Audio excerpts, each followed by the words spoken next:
because people are here. Yeah, now it's just stupid. And now we're just messing it up all Messing it day. up all Welcome, audio people. We are the Audio Boys. I'm doing Mitch's job this morning because he can't talk. My brain needs more My coffee. name is Mitanorat. I'm Mitch Rose. We are the Audio Boys. You are the Audio people. Thank you for being here. We are in Tommirock's podcast studio, like we are every week. We want to say thank you to them for being our one and only sponsor. You can use this room. You just got to go to tommirock.com/podcast and it's all yours.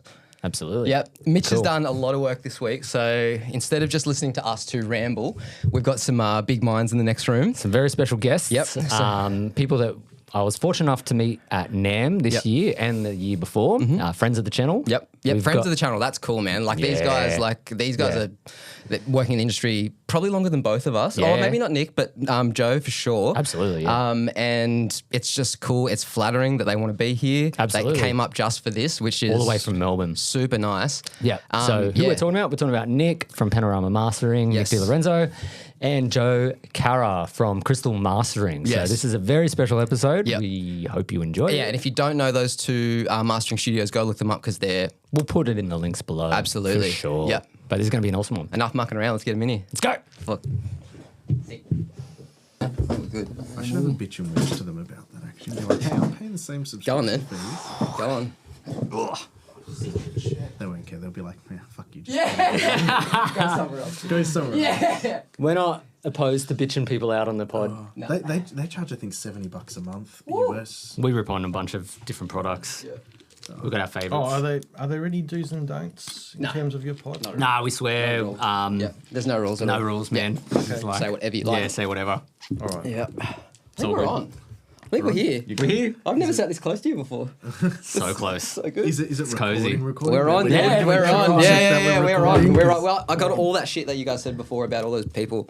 I'm going to post it all over the internet. Yeah. We've got that blackmail, son. Yeah. Blackmail. Going down. Oh, welcome, fellas. Yeah, dude, all the It way is from Melbourne. such a pleasure to have you both here. Thank you Yeah. so much. No, thank you for making the time, man. Yeah. I honestly thought that you guys were making a stop on your way to do something else. I didn't know you were coming just for this. So thank you both so much. What you said before about there's no good time to do any of this shit, man, it's so right. So yeah, thank you guys so much. You're welcome. Yeah, we're Legendary. stoked. It's important. Yes. I think it's important to represent the local community and just support the Australian music industry and the Australian podcasting community and just audio engineering community, which you guys represent very well. That's so nice, man. Absolutely, thank make you. sure you guys stay nice and close to those mics because we're only got one stereo to deal with afterwards.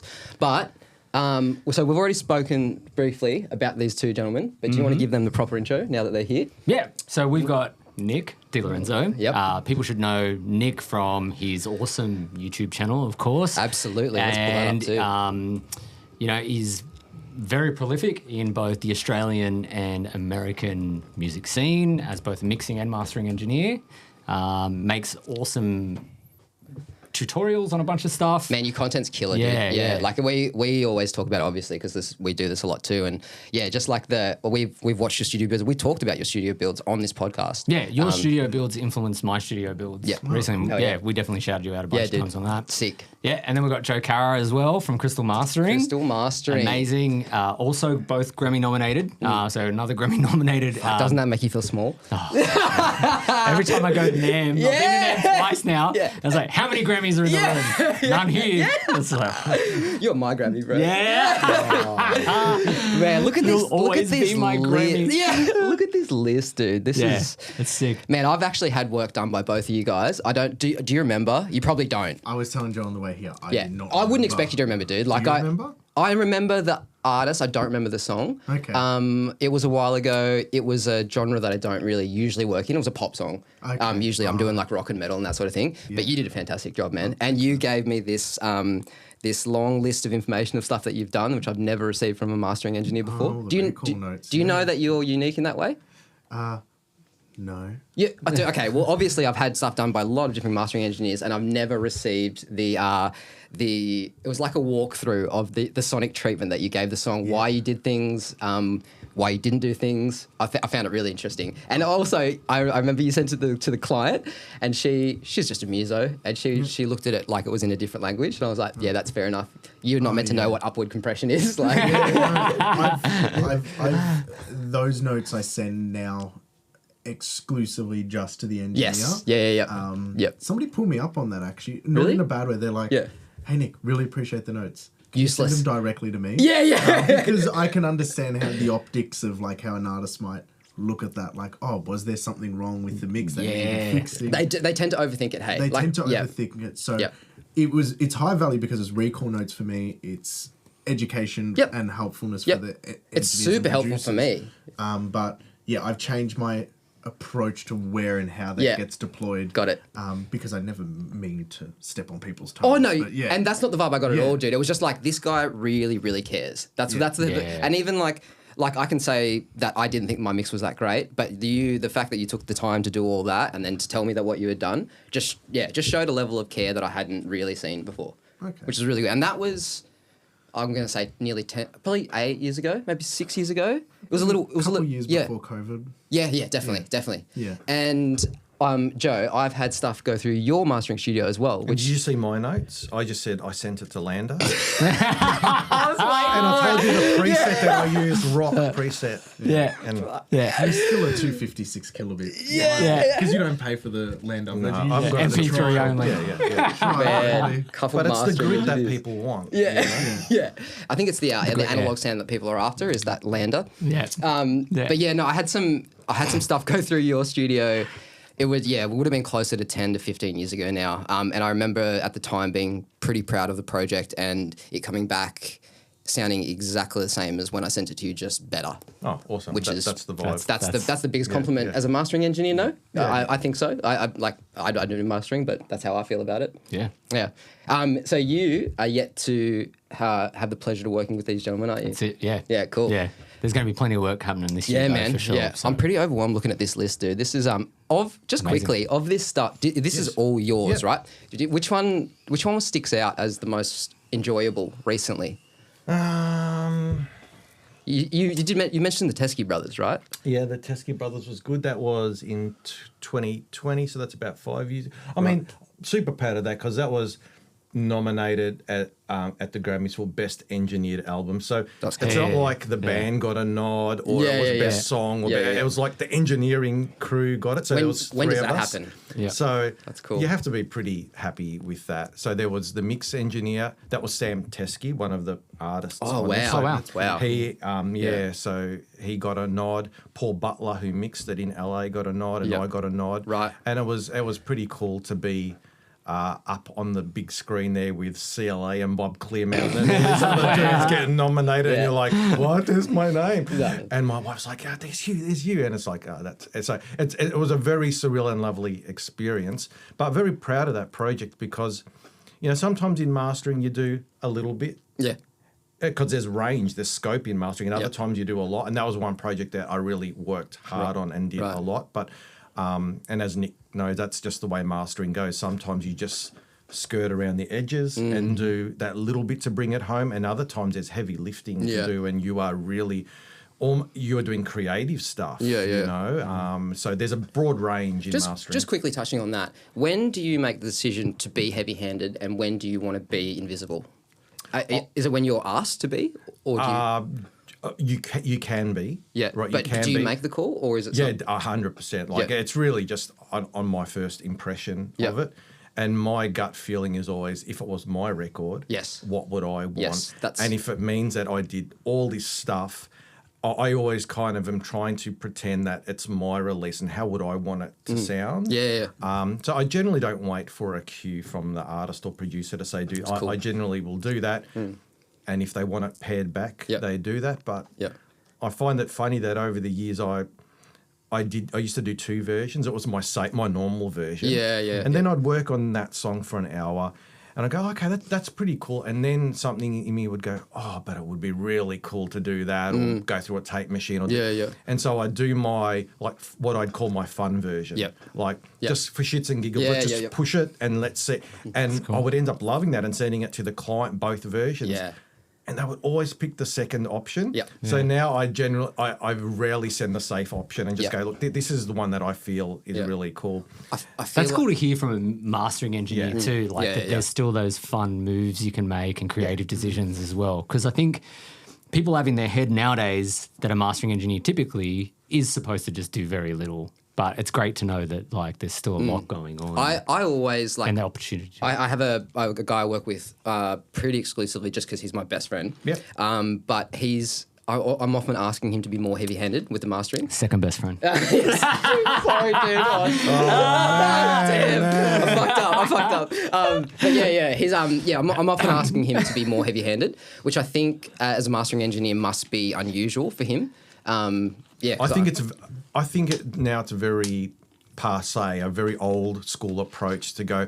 Mastering engineers just put their GML at the end and put half a dB of 26K and a tenth of a dB of the. It's like that very light-handed approach is really valid on some projects, but to consider that as the norm, that's out. That's out the door, and that went out the door many years ago. And I did some stuff for a guy in Nashville about two months ago.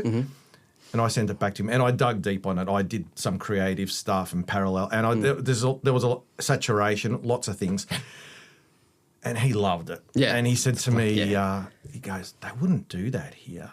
And I don't want to generalize because I'm sure there's plenty of awesome guys. Oh, well, I know there's awesome guys there, but he said, the guy that he wouldn't dare do that in mastering. He goes, that is really full. He goes, I love it, but he goes, the guy that I use is very much that half a dB of this and that, and I'm like, well, that just never entered my mindset from day one. I'm like, just do what you got to do to make it sound good. Cool. And I know love Nick that. feels the same as well. I think it's also really context dependent on the relationship. Yes. So in the sense that the trust. So let's say the Nashville engineer you worked with, their guy that they might be using more often might not be as heavy-handed. And that's not to his taste. But to another person that doesn't want a heavy hand, that's like perfectly to their taste. So it's a pairing of the ability of the engineer to read the relationship with the client. So what do they expect? What's my sort of feeling on this mix? Are they 100% of the way here and they just want us to carry it over the line? Or have they already voiced concerns and we can hear deficiencies? So read that aspect of it. And then tastes, like one engineer might not like what one mastering engineer does, but another three might absolutely love it. And I've been in a situation where I've spoken with mixing engineers who aren't happy with what their mastering engineer's doing. And then a few hours later, I'll have a conversation with another bunch of engineers who absolutely love what that mastering engineer is doing. And I think it's a real pairing of expectations, personalities, rapport that make that up. And that's sort of part of the human experience of what we all experience in the industry. And I think people, and this is something I find with myself on my YouTube channel, is people place every decision I make on a pedestal as though if this is not absolutely perfect 110%, you are failing as a mastering engineer. Like I've had people roast the decisions I've made on a master. Really? Because they're like, that is the worst decision, blah, blah, blah, blah, blah. And it's like, okay, wait a second. There's a lot of context dependency that you're missing out on here. You haven't spoken, you can't see the email chain between me and the producer or the conversations we've had. Or know if, because a lot of people go, oh, you can fix that in the mix. You don't know if it came from a 2-track or a full mix. Or if the artist requested those changes. So again, I think it's very relationship dependent, rapport dependent. That's what drives a successful mastering relationship. Man, that thing you said about psychology tying into the communication, the relationship you have with the engineer, I find that to be a big part of it too. You know, knowing what to expect from each other and what you can ask from each other. I like that a lot, man. It's cool. It's okay to get it wrong. Like, there's no way engineers do 800 plus projects a year and not make mistakes along the way. Otherwise, we're all doing perfect masters. But what's a like mistake? Amanda. What's a mistake though, man? Perfect, Like yeah. it's so subjective. It's subjective. It's perspective. So I think that's something that's touching on me a little bit at the moment. Oh yeah. I see it in the comment section. I'm like, oh, I can see you've thought about it a lot. because it hurts. Because I don't want to marginalize people for their opinions and go, oh no, you're wrong because I know this information. Yeah. You didn't see this email, blah blah blah. But I sort of also think it's a perspective thing that's shared across many engineers where mastering's expensive, like it is. I can't say it's cheap, but when people are putting their hard-earned cash, they don't want to feel slighted or on the other end. So yeah. Man, every time you say lander, my skin crawls, dude. I hate it so much. I'm not even a mastering engineer, and I hate that thing so much. Why aren't they sponsoring this pod? Yeah, We can roast Lander. Lander can get roasted real good. So, you touched on the GML. We'll get back to some hardware stuff in a minute. Yeah, we'll talk about gear. Yeah, because I'm so keen to hear about that. And if anyone doesn't know what the GML reference was, that Joe mentioned before, it's a mastering grade EQ that's common in studios. We'll talk about that more in a minute. But Nick, you mentioned that you had an interesting job in using software, and there was a piece of software in particular that you had on a project in the States with an interesting engineer producer. We're talking audio movers, yeah? Yeah. Right. So you guys mentioned this before, and I don't know what maybe it is. we should get into that and the process of that.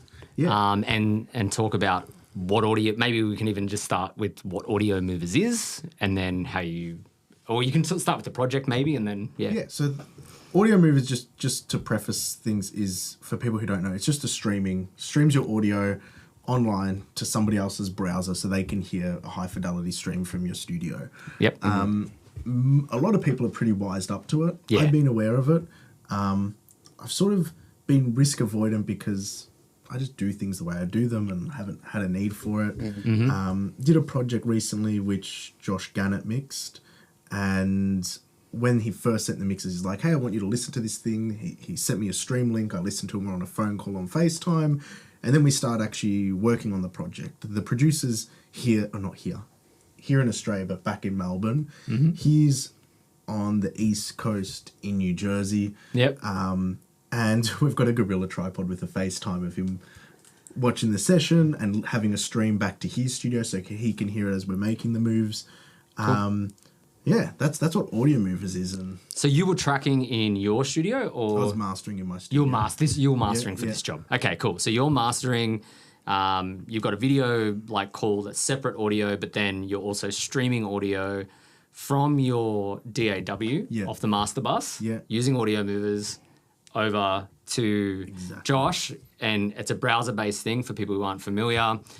You send them a link that's provided through Audio Movers and their servers, and then they can listen to basically raw, uncompressed audio. Yeah, and you can do it even for phone tests. Put the link on your phone and have a listen. That's cool. Without, Yeah. And the reason why I was avoidant of using it is because I wanted to make it low friction, and the idea of having to set up a screen capture and a camera and this, that, the other, it just added so many layers that it got to this point where he's like, send me an Audio Movers link, and I'm like, I happen to have a license for that. It's like the one time I actually used it. Yeah. And I was like, oh, this is painless, just FaceTime and that. And if they wanted a screen share, well, that's a little bit clunky. You're going to have to wait on that. Yeah, so it worked out well. That's cool. That's cool. Yeah. That's cool. And do you want to talk about any of the process with that, or is there anything So why did they need to be? be Why did they need to be listening to what you're doing as you're doing it? They just wanted to be along for the ride, and they were attentive to what we were doing, and we could A/B things. The A/B process was fun. It was like we'd hold up the FaceTime to the screen and then zoom in on the two channels. They could see it soloing one to the other. Yeah, right. And it's like, things like that is good. Was that an analog or digital session? Both. So 3 tracks on the album were analog. Yeah. The rest were digital. But I think in this circumstance especially, it nipped in the butts a lot of decision making that would have been 10 Back and email forth. chains. Of course. Not because I get it so badly wrong, but more so for the fact of there was a lot of moving parts and components across the album and nuance to it, and being able to just even something as simple as A/B different limiters Yeah. on a single track because this particular track had a different low end and a different tonality. You could make those A/Bs and work through it. Yeah, instead of having to do it through revisions and taking revisions, days or weeks to get it finished. Or printing 3 alternates with 3 different limiters. Ultimately, something like that is something I'd want to execute a decision on my end if the client wasn't there. Like, I wouldn't want to give them analysis paralysis. But when you've got the luxury of having them to listen in real time, it's just like an attended session that somebody's there. Yeah. Which is cool. Do you get people up on your desk when you're mastering attended? Like coming over. No, as in like, hey, this is something I do. I get off my seat. Finish wrapping up. Yeah. And I'm like, this is your time. A's here, the A version's here, the B version's 100%. here. Oh, yeah? Play it through, and then they'll just sit there A-Bing, and then the most amount of work I have to do during then is like, it's space bar and enter to go back to the starter marker. I feel it's important to give them that time. That's my coffee time. So I'll go and make them a coffee and myself a coffee, and I'll just loop it for a few minutes. They might have 2 or 3 passes, but to relieve that pressure of me not being in that room, so particularly if there's 2 people and they're collaborating, so they can have a genuine discussion and say what they like, what they might not like, and listen to it. But sit them in your spot, give them that prime position, and I think I just walk out of the room and the studio is yours. That's a cool kind one. of I thing, like that. Yeah, that's really cool. Yeah. Man, we have such a different process. Like, I guess because like mixing, by the time you finish the mix, I'm not doing 2 mixes. You know, I'm not doing 3 mixes for them to choose from. It's there's the mix, and then we can talk about that. Yep. But yeah, just the idea of giving them options. I don't know. I find musicians don't often make the best decisions, especially when they're like in the moment and they're being influenced by maybe their feelings that day, maybe the way the room sounds. You know, maybe the room's got a bit of bass in it, so they don't know that, and so they'll. And this is not so much though about giving them options. This is about this is it. This is what I've done, and listen to the mastered and unmastered version. Yeah, cool. And like level match it painfully, so it's exactly the same, so you can hear everything. And so it's certainly not about and this is option A, B, C, and D. It's just like, no, this is what I've done. Right. And if there's something that's not resonating with you, let me know. Yeah, okay. And hopefully you walk in the room and they're all like generally swinging in the chairs going, Yeah, dude, it's the best. you know, but if there's some frowns in the room when you walk in, it's like, okay, what's going on, boys? Yeah. Okay, sure. And even to give them the time for that too, right? So that they can process and have their discussion without you, like, because I think we as engineers often talk about like the pressure of an artist being over your shoulder, but then the inverse of that's true as well, like because you're in the room affecting their perception of it, and they might need they might need the time to figure that out themselves as well without you looking over their shoulder. And you don't want them to be coy or reserved in front of you. And then go home and then be like, email, I'm not happy with this. Let them have a good bitch about it right then when you're not in the room. And so when you walk in, they're like, you know what? That bottom end is just not working for us. Kind of thing. And like, okay, let's fix it. You know? Yeah, that's cool. Interesting, man. Love that. Awesome. Not that I ever get the bottom end wrong. So good. You also mentioned your mix being like half and half analog, but you we're talking earlier about like analog versus like digital stuff, which we always have a conversation about on the channel. Nick, you mentioned that maybe like 1 in 12 of your 1 in 12 tracks roughly is analog over digital, so you're mostly digital nowadays? Mostly digital, yeah. Because you do have some analog gear in your studio. You have a couple of racks, EQ and stuff, but like when you say all analog and all digital, you literally just mean it's only passed through analog hardware. No. So what I did was last year I went through all the delivery emails, and the delivery emails with recall notes are the ones that used analog. The ones without recall notes, I didn't use analog. So I mounted it to 1 in every 12 projects. That's not necessarily 1 in 12 songs, because some projects could be an album or an EP and others could be a single. But just roughly 1 in 12 times I had a booking and I had to sit down, I was using analog. That was just... It was just a curious note. It was just a curious note. Like if you wanted to talk about like, are you finding yourself using less analog or more analog? Or really the same? Dependent. Or I reckon I'm using less... Oh, no, wait, not reckon. Objectively, I'm using less than 10 years ago. 10 years ago, every single project I did went through my analog chain. Probably up until 2021, everything went through the analog chain. 110% did. The big turning point, which actually forced me out of using analog on everything. So I had the TC Electronic Finalizer. I think that's goated. Some people love Dude, it. I almost bought one. I'm not a master engineer. I can almost see bought them one. come up. Yeah, because it's got a sound. Marketplace. It's got a sound. Yeah, yeah. And like Yeah. that's I almost bought like one the too. story behind that. If we get into analog sort of gear sort of thing, was I assisted for Martin Pullet at Eden Sound. He flew out to Abbey Road to do the John Lord Concerto Masters. Yeah. And he brought his finalizer with him. He brought his finalizer. They had a finalizer there, but anyway, they had the TC 6000 series on their mastering console. Yeah. But he shot it out with the finalizer. Yeah. Yeah. And the finalizer won out on it. How funny. That- And That's then when I cool. opened my Yeah. studio, I got it. Yeah. In 2021, after 7 years in my studio, it blew. Okay. Yeah. Right. And I can't get it running again. I couldn't get it running again, so then I got the Dangerous AD Plus. Okay. Yeah. Are they at all similar? No, not at all. I didn't think so, But, yeah. but that it worked really well. Right. Okay. That completely, the company Dangerous were really amazing to deal with.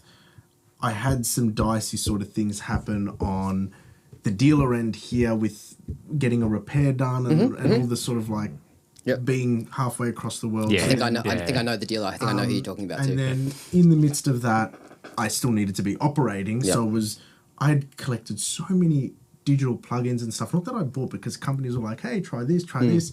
And then I'm like, wait a second, there's a lot of technology here that's powerful that I know how to use well. And then I'm like, wait a second, I'm getting exceptional results, comparable, if not in some circumstances better, than when I was using these converters and relying on running my analog chain and hitting those converters hard. Yeah. Okay. That I'm like, well, I've got my analog chain still. And that loops back for the tone side, but I don't rely on it for loudness like I used Yeah, to, yep. which meant then I just ported to doing lots of digital masters, and I've been able to just kill it. But Yeah. that thing is cool. If one came up again, would you get another one? You know what? Probably not. Yeah? Not for anything. I'm just Just doing because my thing. you're locked in now. Just locked in, doing my thing. Yep.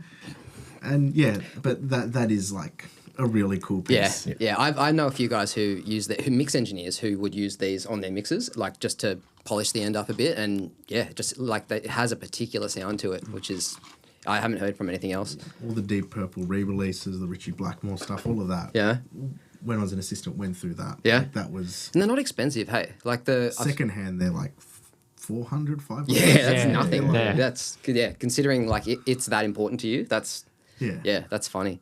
It's a cool one. So just for people who don't know this unit, it is for mastering engineers, right? That's what Was it like a 90s, 2000s like design?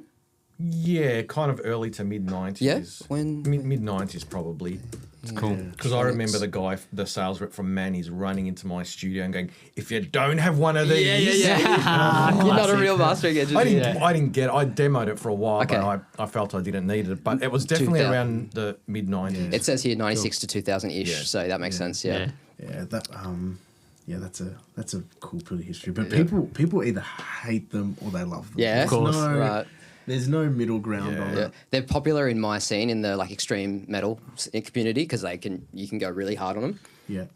I remember this sales rep was really confused because I returned it to the shop and said, "Oh, thanks for letting me use it. It's not my thing." And then I dropped like a whole lot of cash on like a Manly Very Mute. Yeah. What? Like, that's my vibe. Yeah. Straight up, man. That's us funny. too. Oh, yeah. Oh, cool. So you guys both have you've got a massive passive. No, I got a very Oh, very mute. And do you have a massive passive? No, Just a very very mute. mute. Yep. Yeah, right. Yep. Okay. That's crazy. So I've been Manly's one of the only brands that I don't have in my rack. He's been looking at massive passives at the moment. You guys know Tony Morantz, Yes. Closing up. Jack the Bear. Yeah, Yeah. You know he's closing down. Yep. Yeah. Yeah, he's retiring and stuff. Yep. Yeah, so he's selling a bunch of his gear. I got his shopping list. Did you? Yeah. I saw his his list of stuff that he was selling, and he had a massive passive, and I was super tempted by it. But Mitch recently opened up some Manly gear, and you were very unimpressed with the internals, weren't you? Yeah, there was a Vox box that I had come across the repair bench, and there was some issues internally with the circuit board and stuff. So whether it was like a batch issue or something with these printed circuit boards, but it was an interesting one. You guys haven't had problems with yours? No, but can I make an observation? Please. I had the opportunity to listen to a client's Manly last year, a very mute. Okay. It was one of the new generation looking ones, Yeah. and we shot it out with mine, which was the original kind of version or release of it. I find that we found, both of us found that very different. Wow. Yeah, wow. They're quite different. I'm not going to say bad. Yeah, in what way? Different. How? It was, the newer version was so much cleaner. Yeah, not That's surprised. typical. That's typical, yeah. If I was to buy one today, if I needed another one for another room, I would definitely seek out a second-hand one and try to get one of the earlier versions. Right. Yeah. To me, it's just had a nicer vibe and tone. Just so I remember, which version are you talking about? Like, is there a Is it mark? a silver face or a blue face? Yeah. Yeah, so it's got that blue lighting, and I think it's got the modern look to it. Whereas mine Right. has got the traditional like big VUs and the knobs and dials, and I think they've got. Now everyone's getting So, that's what this channel's all about, man. Well, It's so funny. one's a mastering. I'm guessing with dented. Dented. Yeah, Detented. Jesus. Not I cheap. didn't, What's I yours didn't look really, I think I paid like $3,000. Are you for kidding mine. me? Yeah. Dude, Where'd you get yours from? Oh, I can't Used remember. or- That's no, a- brand new. What? Like in They must have gone through. 2011, 2012. It was an X demo that the distributor had. That's a good deal, man. Jesus. $3,000. Yeah. You're crazy not to get I messed $3,500 I for it. messed my story up. I messed Yeah. my story up about dropping money on the man. So I returned the TC Yeah. unit, Yeah. and then I wanted to buy a Manly from them. Yeah. And they quoted me. Yeah. And it was an extremely high price. Yeah. So I imported one from the States because I just had opened my business and Yeah. they offered it to me for a couple of grand cheaper. And a couple of $1,000s when you're starting a business is Oh hell yeah, everything. it's massive. Yeah. However, I didn't realise I was being naughty. I didn't know much about business. I didn't know about grey market and stuff like that. Yeah. So I got a slap on the wrist by Ivana Manley. Oh, yeah? She emailed me and said, "How dare you not go through the proper channels and support this your Australian distributor?" Wow. And rah rah rah. And she sent the same letter to the American and rah rah. And yeah, she From the manufacturer? She roasted me. Oh my god. Yeah, yeah. Oh, that's man. like And have you seen her? Like, No, man, no, I'm not. What's her name, sorry? If I got in a fight with her, she would fucking What's destroy her me. name? She looks Ivana tough. Manley. Ivana Manley, yeah. Man, She- that's like, And you know, God bless her, she's Yeah. doing the right thing there. But I was, get as I that. said, I was very green and I didn't know much about this stuff. I just thought, I'm going to buy it from the cheapest person. I would too. It might be Yeah. Ivana. Oh, Ivan. All right. Yeah, that's it. Man, that's like, you guys know there's certain Ferraris you buy and you can't change the colours of them and you can't, you can't do like aesthetic things to them. The company just won't let you. I don't know like a how heritage they. house or I don't know whatever, how they yeah. police it. Like, what? Someone comes around your garage and Yeah. like, don't do that. Yeah. But, yeah. Wow. I think there might have been a conflict of interest there because like the distributors are like, oh, we've teed up to only exclusively sell Manly stuff in Australia, and then your American distributors. Yeah. Yep, no, I ship get that it. stuff I get out. it. Yeah, yeah. Yeah, that makes sense there. I But wouldn't yeah. have put it on you. I would have put it on the American distributor Yeah. to be Yeah. like your region to Yeah. the Yeah. west coast of America in Yep. this area, Yeah, yeah. and you share this region. Why are you shipping Yeah. shit out? They're the ones stepping out. They're the Yeah, ones yeah. stepping I out. was You're- some fresh 24-year-old going, I'm going to build my studio, but I need the best price and I'll buy it from anyone. Yeah, And totally. if you're going to sell it to me, it must be right. We all do you the know? same thing. Yeah. Yeah. The legal distribution things and all that, I get that and whatever. And there's like, there are these regulations that need to be in place for things to stop like weird black market stuff and all that. But also, I'm always on the side of capitalism, baby. Like, we live in a globalized Yeah, world yeah. now. And so, like, it's a tricky thing. But, like for instance, I've wanted to review certain products on my YouTube channel. And it'll be months later that the Australian distributors will get them here. And I'll reach out to all of them and go, can you get me this bit of gear by this date? It needs to be on launch day. Yeah. Because You're not relevant. Otherwise, I'm going to be months late, and then this product is not going to get views. And I'm not going to get the views on the channel. I'm not going to get the views on the product. I'm not going to be able to talk about it before anyone else. And YouTube's a bit like getting a scoop sometimes, right? Like a news scoop. So you need it on the release day or around the launch or within a certain part of that launch window. And so I've had to source stuff from either, Thomann in Europe or other suppliers. Because Australian distributors just aren't getting them soon enough. Why aren't they getting them soon enough? Just they're arriving here later. They're just arriving here later. Yeah. And Like, we're not probably not them. important in the global market, really, compared like you want to get it America, UK. Oh yeah, Australia. I find like fulfillment in Australia is really hard because the market's so small. Yeah, Yeah, man. Yeah. So it's this really weird sort of dicey. Dude, I just looked up the Yeah. retail price of the Verimue in 2011 was $3 to $4 grand. Oh, that's USD. So 4.5 to 6, but now it's retail 7 to 9. Yeah. Jeez, Tubes, man. tubes have gone up, all that kind of stuff. Yeah. But- Manufacturers gone up. Double the price? Because they manufacture up until they're acquired by Dirk. Dirk and all that. Yeah. But manufacturing costs go up. And I guess, so, yeah. And because they're in America, where other companies have gone offshore, they didn't offshore. They kept it in America. Electro Harmonics is Russian, isn't it?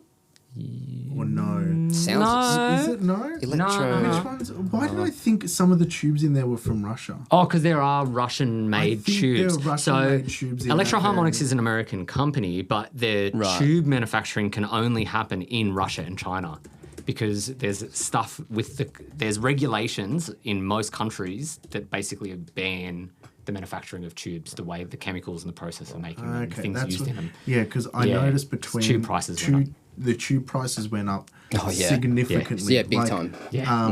Yeah. When I first had to retube the Verimue, I think it was like 150, Yeah. and I was done and dusted. I think the second time, which was post-COVID, was exorbitant. Yeah, I yeah, remember the yeah. exact- Yeah, yeah. I don't want to put a price to Yeah. it. Bro, and power tubes in a misrepresent it. guitar. Oh, dude. Forget about yeah, it. yeah, It's yeah. crazy. Big shout out to Ross Giles, who has retubed my Verimue twice. He makes awesome preamps and Yeah, stuff. yeah, like and Ross did a beautiful job. He retubes it, sources it all, and calibrates it so well. Yeah, so I nice. love that guy. He's great. But do you see that face plate? How it was more like a bluish Yeah, kind yeah, of- yeah, yep. Mine's strictly silver. Yeah, I right. just silver face. Yeah, Right, yeah. right. I find that Yeah, you they're said just that. slightly Okay. different All right. vibe. I'm gonna keep kind that. of. They That's changed- interesting. They're, if you actually go on Manly's website, I'm not sure if they've updated since they got acquired. They have when you read the manual, it actually tells you which set of serial codes use which tubes. Because I think it's actually changed 3 or 4 times over the Right, years. right. Yeah, and then even just that, because how people do like tube swaps in like gear, like they're like, oh, I got this Clark Technic yeah, CLA yeah. or whatever, Well, not CLA, LA2A thing, and then they like, and I retubed it and it sounds so different, and it's Yeah. like, yeah, it'll sound different. What people don't understand is that you have to bias transistors and bias tubes with the circuitry going into it, right? So it has to hit the tube at a certain voltage and all this kind of stuff. You bias that, you set that. So if you change the tube or change a transistor, it doesn't matter what component it is, whatever's doing the amplification, the bias is already set in the circuit. So if you just take one tube out and put a new one in, it will sound different because that tube needs a certain bias, right? So that's what that listing would be for, just to clear that up, because if you don't put the right tube in, it might undersupply the voltage, or it could do all kinds of stuff. It definitely felt like So- it saturated differently and didn't. Yeah. Once again, not good or bad, Yeah, but just yeah. it was just different. Not what you used to, yeah. But yeah, so I definitely like the older style, the silver faced ones. Yeah, personally. and components and stuff have just gotten cleaner. Like modern things generally This sound cleaner. transformer anyway, on I the think. outside. Yeah. Do you reckon that was like a space or a heat decision? Oh yeah, space. Space? Yeah. Yeah, both. Both, yeah. Yeah. Yeah. Like it's busy in there, eh? Yeah, it's crazy. But credit to Ivana and her team. During COVID, I had no clues which tubes to Yeah. order because mine was an ex-demo. The serial number didn't line up with their catalogue because my one had a mid-side mod on it and a few other Oh, things. cool. Right. Crazy. So I was like, I'm trying to find the right ones for this. Yeah, yeah, yeah. Can you help me out? Here's the serial number. They were really good That's because cool. I think we were all That's pretty cool. super stressed at that time. And at that time, I'm like, I'm going to reach into this. Man. Yeah. And then the whole like I remember Russian, there was the Ukrainian-Russian war like that affected sent the price cost. through the roof. Yeah, that was a real knee jerk, right? Yeah, at the start. dude. The price was I feel like phenomenal. we're heading in the direction. We got to talk about people's chains. So we got to talk about people's analog chains. I want to hear. I Yeah. want to hear from these guys. Let's go. Yeah. Hell so yeah. like we're heavily gear focused here, as everyone knows. I guess we can go back to both of your. Do you guys have photos of your desks or anything like We're that? having a conversation about this before. I'm like, nobody gives a shit about what See, gear I'm no using. one So but I us. just- Yeah. Maybe the gallery page. Okay, is yeah. more Gallery of a- page. Yep. Yeah. Sick. I used to have a little sticker on in my room. Oh, here we That go. might be the Yep. best one, maybe. Yeah, I used to Very have a little sticker in my desk that said "No one cares about hardware." Even but- that's outdated. Dude. That's outdated. There's more stuff in there now. Yeah, my speakers. That's the Shadow Hills Shadow Hills, mastering. yeah. Oh man, I love that still got plugin. that? Yeah, Oh, sure. dude. No, that's not going anywhere. Is that take up like as much as a Fairchild?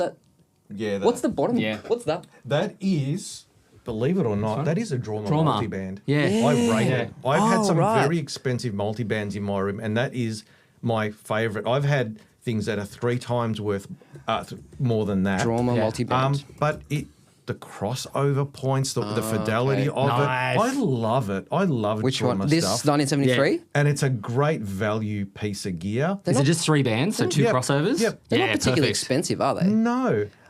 I'm not a big proponent of multi-band. I love it. try Yeah. to avoid it Right. sometimes in mastering. I get it because- for mastering because of the phase. Is it and stuff like phase? that. Yeah, Yeah. but I do prefer dynamic EQ to that. But Right. if I have to lean on it, it is pretty cool. Yeah.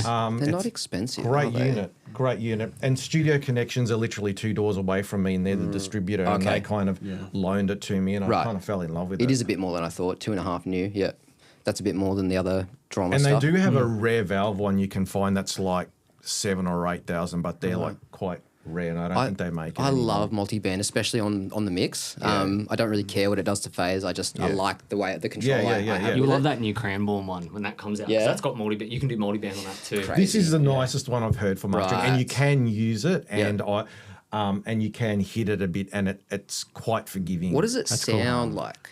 It's a FET compressor, so Yeah. is it like gnarly? Oh or no, is it... I'm going to say it's very clean. Oh, okay, I'm cool. going to say it's quite clean. Wow.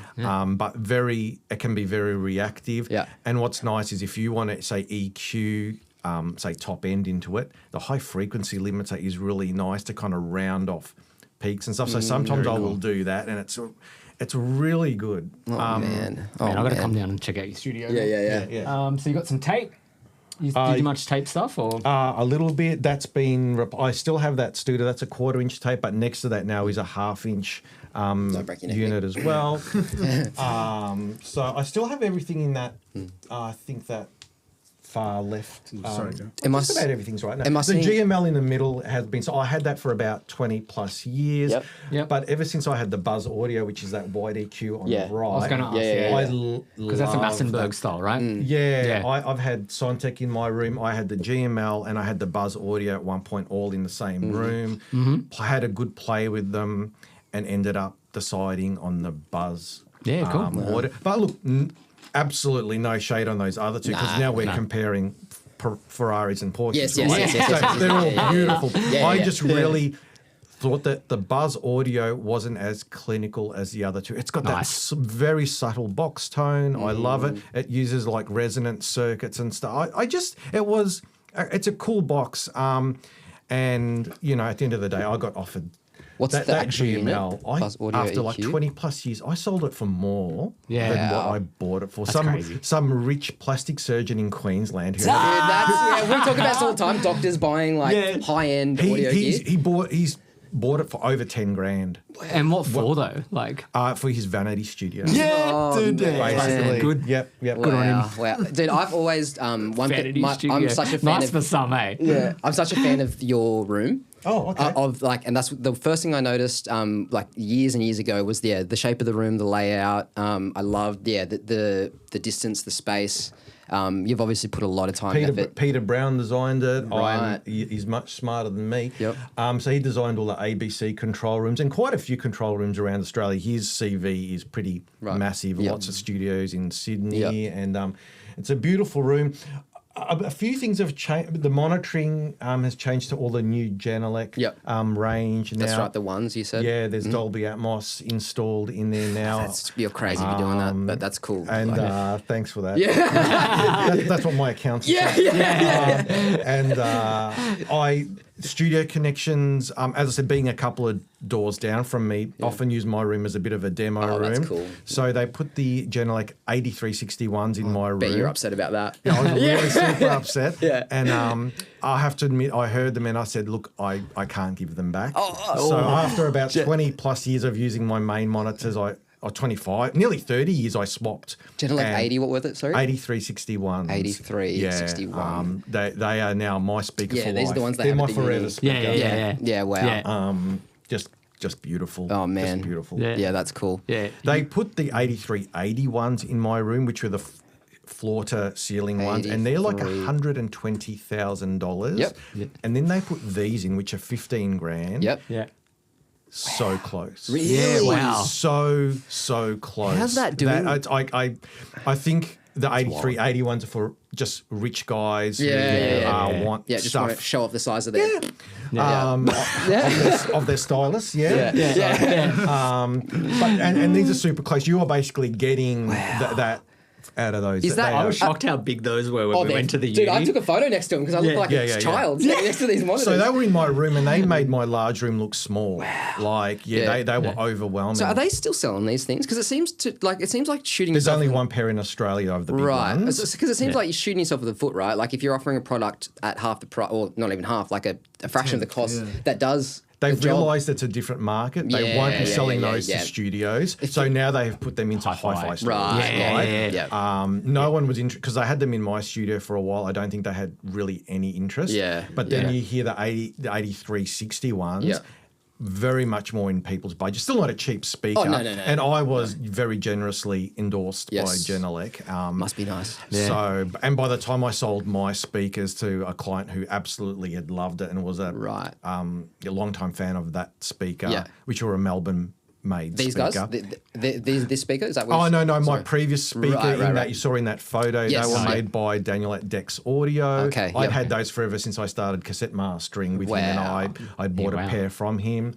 I got very generously compensated for those, and so I kind of brought the Genelecs into my room at almost no cost, basically. So There sick. was a bit of a swap. So sick. Gorgeous, love it. Yep. Everything else there is... Nick's going to burst. Go, Yeah, Nick. no, I got a question. You had the 5.1 set up in there? Yeah, I had the 5.1 set up with the 1029, the Genelec 1029s. So the thing I wanted to get at with the 5.1, and this is an interesting conversation I had with some peers around the Dolby Atmos side of things, where between peers on label projects, Dolby Atmos is still moving, which is great.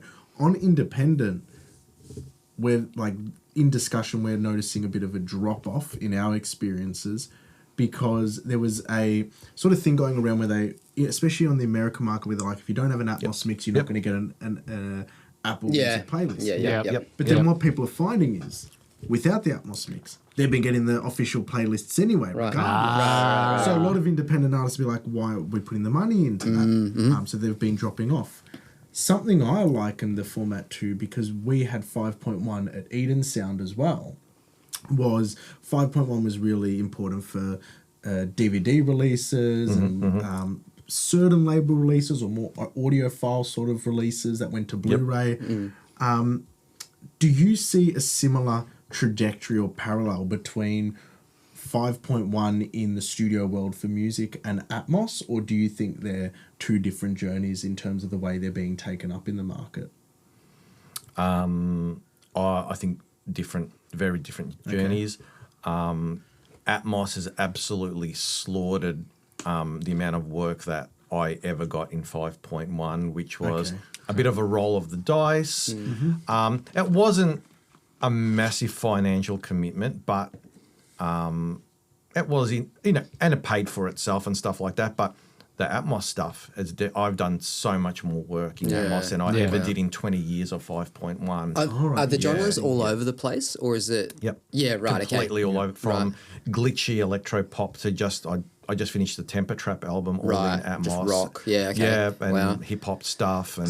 So everything. we've got a friend who we talk about a lot. He's the tech officer at the uni in town, and he set up that Atmos room, and that's my own experience of it is going to the uni and listening to stuff there. I really liked listening to classical and some pop and stuff. I didn't find that rock did it for me in Atmos. I find it weird having guitars come from behind my head and stuff like that. Do you guys experience that? Like when you get sent mixes in Atmos, does it feel, because often you know how like stereo can just feel so solid and so just unified in your face. Do you have a hard time making that feel as solid? I feel it's the same as a stereo mix. It is to you, right? No, as in I feel the same diversity. Like some stereo mixes just leave me with nothing, and others feel solid. And I feel the same in Atmos. If it's a good production, it can feel super solid. And I also feel that there was also a bit of a mistake at the beginning where a lot of people wish, because they were given this mandate of minus 18 LUFS or LKFS, everything had to be super quiet and dynamic. And then and there was also this really bad thing going through the industry that you don't master for Atmos.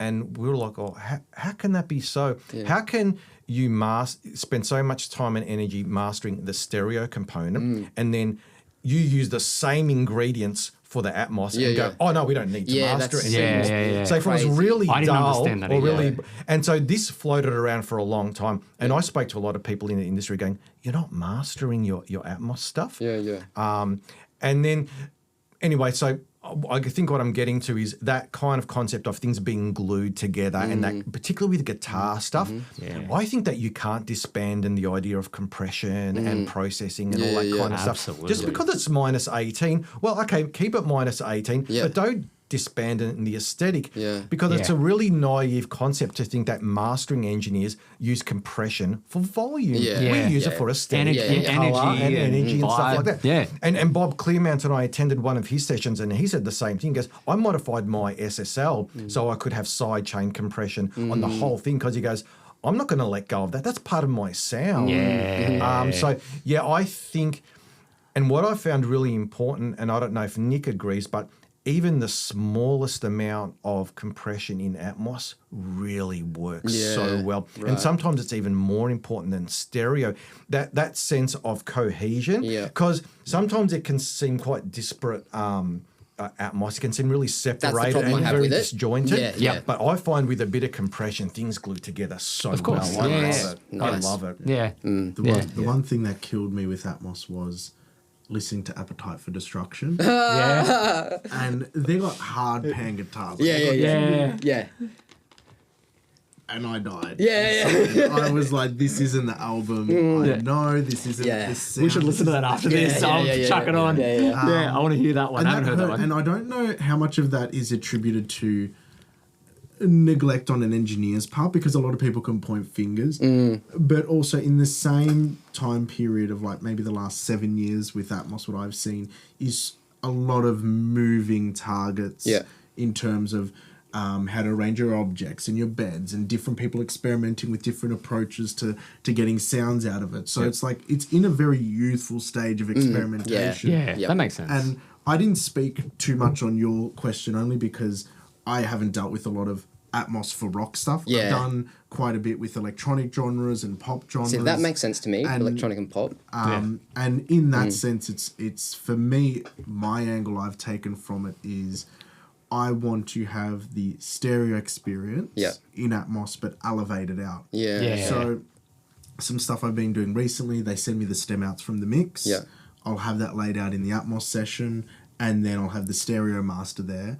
And if I like move hats to the top channels in the back, I will reference the stereo one and then go back to the Atmos and go make stereo sure it feels Atmos, the same. And then like, how is the tone changing? How is the perception of that changing?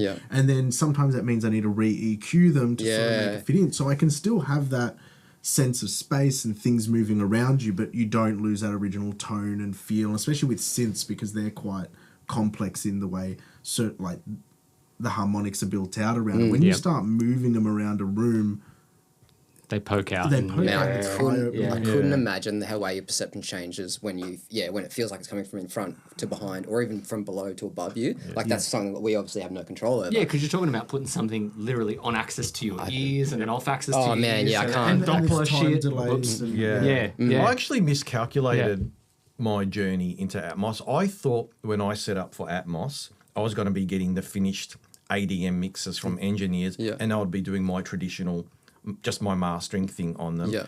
What's actually happened is I get stems now because no one's set up for it, Right. and it's my responsibility to spatialize it and pan it around. I wouldn't call it mix. It's a big because responsibility. Yeah. It is. Yeah. It's more than I. Yeah. It's more than I want. Yeah. But it's been really fun. And say something like the temper trap stuff. What I found, because I hate what you were describing about that really disconnected guitar, Yeah. and they have a really wall of sounds. They have lots of layers. Yeah. They were giving me, 10 guitar stems and 10. I think I had 80 stems. There was a massive one at one man. point. Yeah, that was a little bit too much. Yeah. Like I like 20 to basically 30 mixing. stems. Yeah.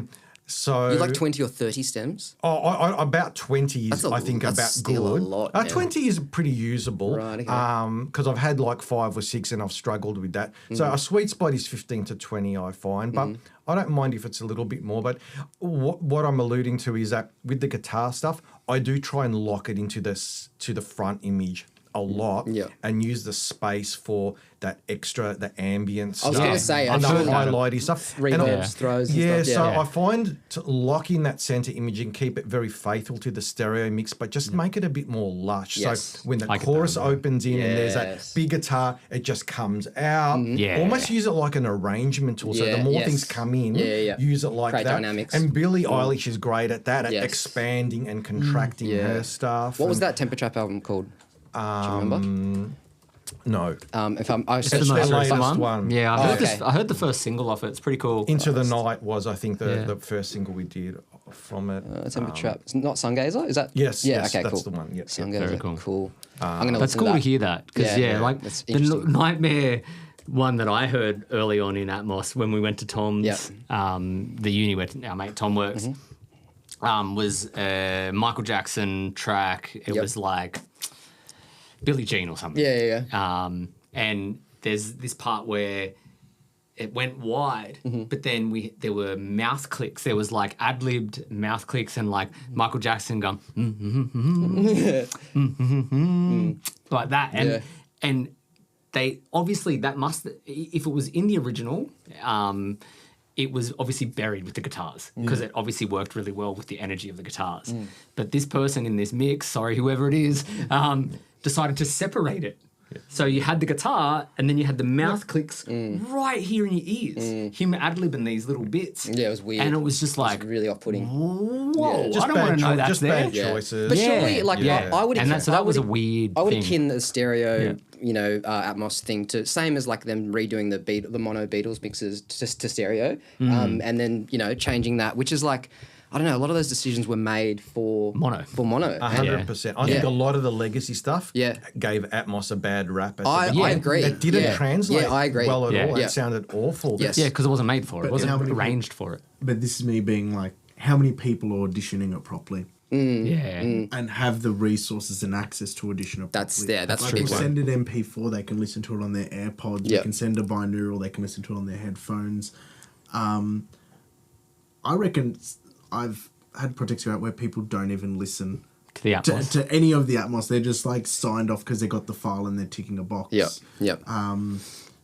And yeah, it's just interesting because and of the thousands and tens of thousands that come out every week or day, I'd be very surprised what percentage of them actually sitting in the chair Listening to Atmos. listening to it.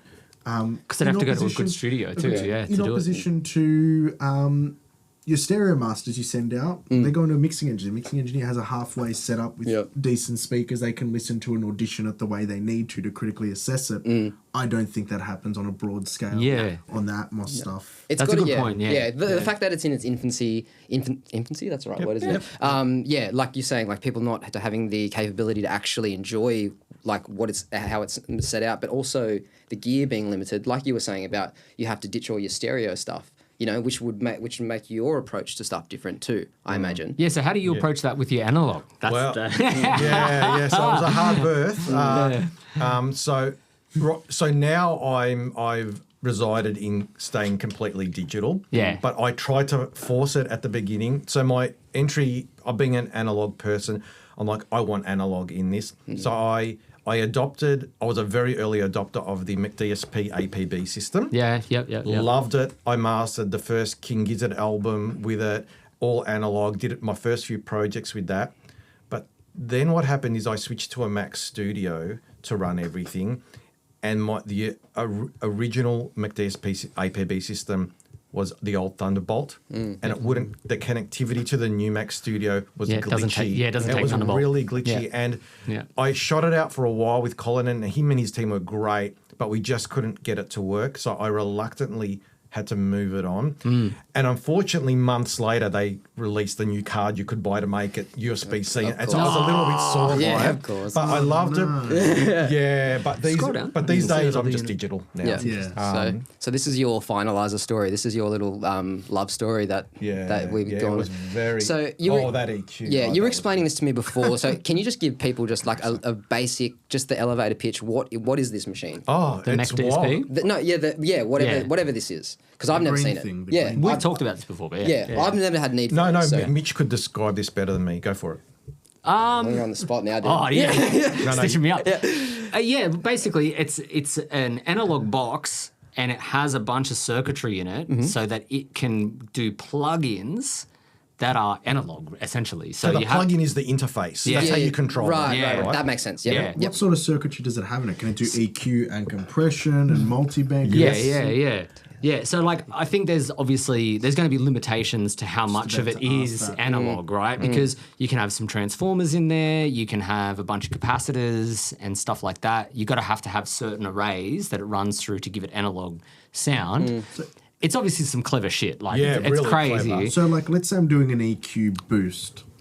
Is it the EQ boost the result of what's in that analog, or is it just passing through the analog and then running an EQ digitally? I think it's a bit of both, and I think it depends, from what I've heard, demo-wise and stuff, on the particular plug-in and how. So it's like the plug-in has to optimize the hardware in the unit. So it's a very tricky thing, which is like, it's very cool in concept, but the reality of it scares me personally, because I'm like, well then, how much of this is actually going to work The through chicken head analog? compressor that they have in there on Atmos is mind Chicken head knob. blowing. Let's have a look. Can you run My your kids low are end. obsessed with chicken head. So run multiple instances of Yes. plugins in it? Yep. How many can you run at the Well, same time? 16 in a box. So There's is 16 that, it's plugins analog? in a box. Is it analog? yeah. Oh, this one, Oh, chicken wow. head. Right. Chicken head, So this yeah. is like a 176 style thing. Is that? Is that what that? Kind of. I kind of think it's like Okay. an RS-124 style kind of thing. Yeah. Okay. Very cool. An Chicken- Altec. Oh yeah, it's cool. Head Yeah. compressor. Yeah, And I'm sure just it's the super cool. smallest amount Yeah. on there. And he's got some cool side chain. When you press the source button on there, it does do some cool side chaining feature that glues a mix beautifully. And if it was a standalone analog compressor, I would buy it. Yeah. Like, Yeah, it's see, that's a that big up, good. even just It's on that. Yeah. really Yeah, that's good. all right. cool. So it says Another out. question. Then you've got up to 16 plugin instances on there.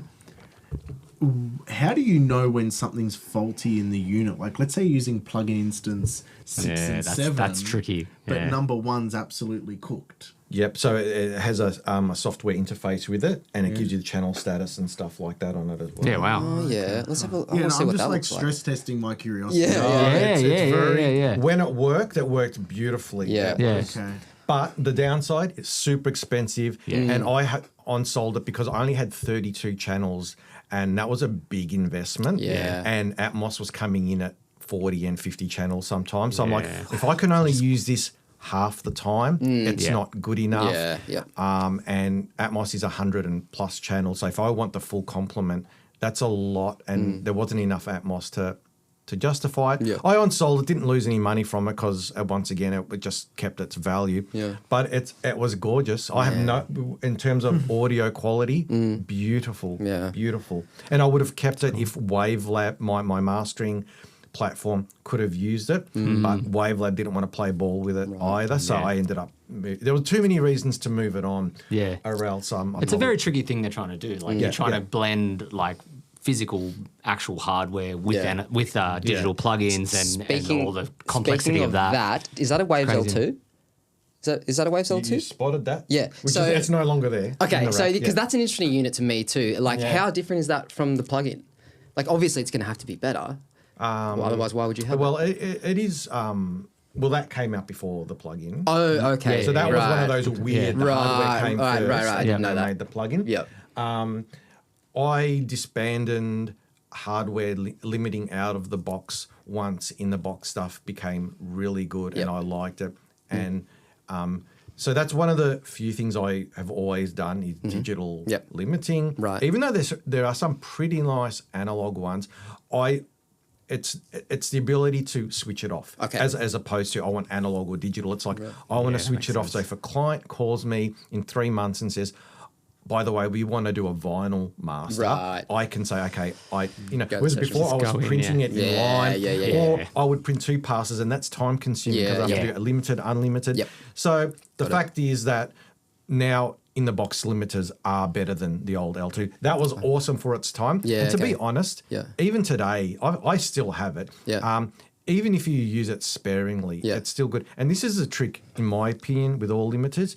You don't abuse them. If you use any limiter, 1.5 dBs, maybe 2 dBs, they're all going to sound awesome. Yeah. These whole shootouts where people are doing, this sounds really good at 7 or 8 dBs of limiting. I'm sorry, no limiter sounds good at 7 or 8 dBs of limiting. So these pointless shootouts of trying to crush things by 8 dBs, don't worry, that's not where I'm glad I don't live in that world. I'm really cautious about 1 dB, and that's where I like to kind of live because I get most of my gain structure through the analog world, and I find that so much more forgiving.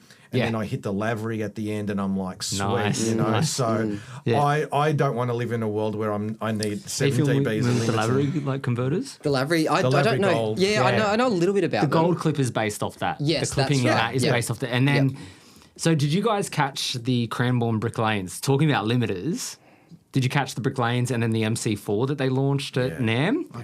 So talking about analog limiting, the Brick Lanes are cool. I've got the 500 series ones, and I use them and I've A/B'd them against like L2, and like the Pro L2. Fab Filter. And they have different clipping and stuff in there and whatever, so you can like clip, and one of them is kind of doing like a Lavery Gold kind of style clipping in there and stuff like that. And they're incredible. And they are at one analog limiter I would still reach for now. They're pretty good. And what's going to be interesting is when they release that the MC4, the one they launched it or they announced it at NAMM this year. It's a 4-channel compressor. It's basically 4 of those 500 series big lanes in one 19-inch unit. But isn't Cranbourne in generally just This is some cool shit. awesome? Yeah. This is the kind of analog shit where I'm like, you're not just recreating what's been made, you're making something very new. Mitch came in with his very stuff new. and he was like, oh, it's fucking great. And I'm just like, and we plugged him in. I was like, this is fucking great. Yeah.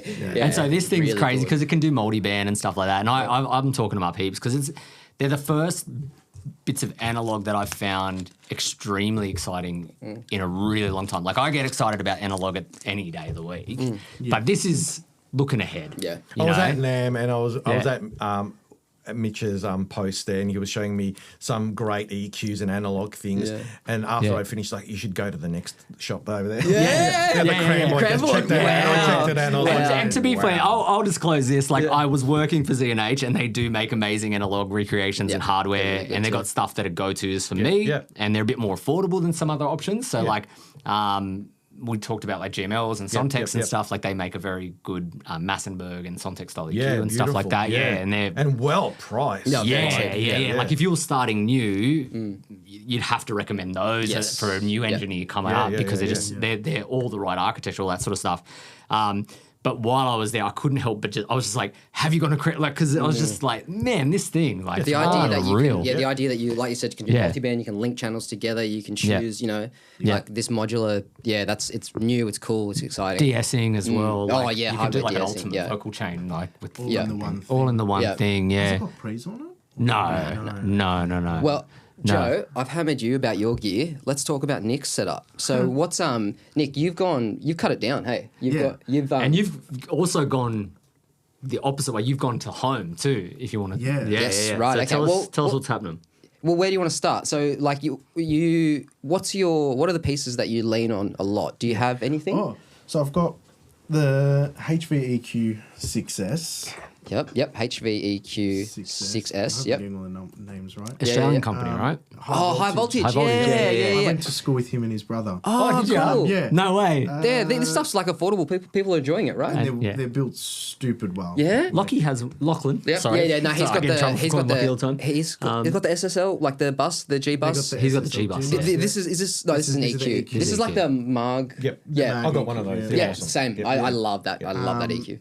I got the Varimu with the mid-side mod. Yep. Nice. Yep. And the Barry Porter EQ, which they have a version on here. If you go on the Instagram, Barry they posted Porter recently. EQ. I saw something about that on the Instagram So if you search high voltage, Here we go. thing the other day. Oh wait, no, that's or just go on high voltage. Did they tag you in it or Yeah, something? Because they you're the first tagged- one to get yeah. one or something? Yeah, I onto saw that. the- Well, it wasn't the first. Oh. What the story behind it goes, James did a Barry Porter kit for himself as a DIY project, and I saw it, and I'm like, I was getting frustrated with the Crane song Ibis because it's dual mono. Okay. And I hated the idea of like, just me personally, workflow. Yeah. I want something like a car stereo where I'm like, one knob. Yeah. Yeah. Yeah. and I kept having to dial in the left and the right, and Yeah. I'm like, no, I'm getting a bit over this. I saw he did that. I'm like, can you do that, but as a stereo linked? Yeah. And we went through that process. Yep. He built that stereo linked for me, and he goes, I'm never doing it again. Because it's just such a big project Yeah. to take on. So where'd you tell me to go, man? High voltage audio. Yep. Oh, audio, cool. To the Instagram or to the? Yeah, to the Instagram. Yeah, cool. That's where he posted. Sorry, man. Keep going.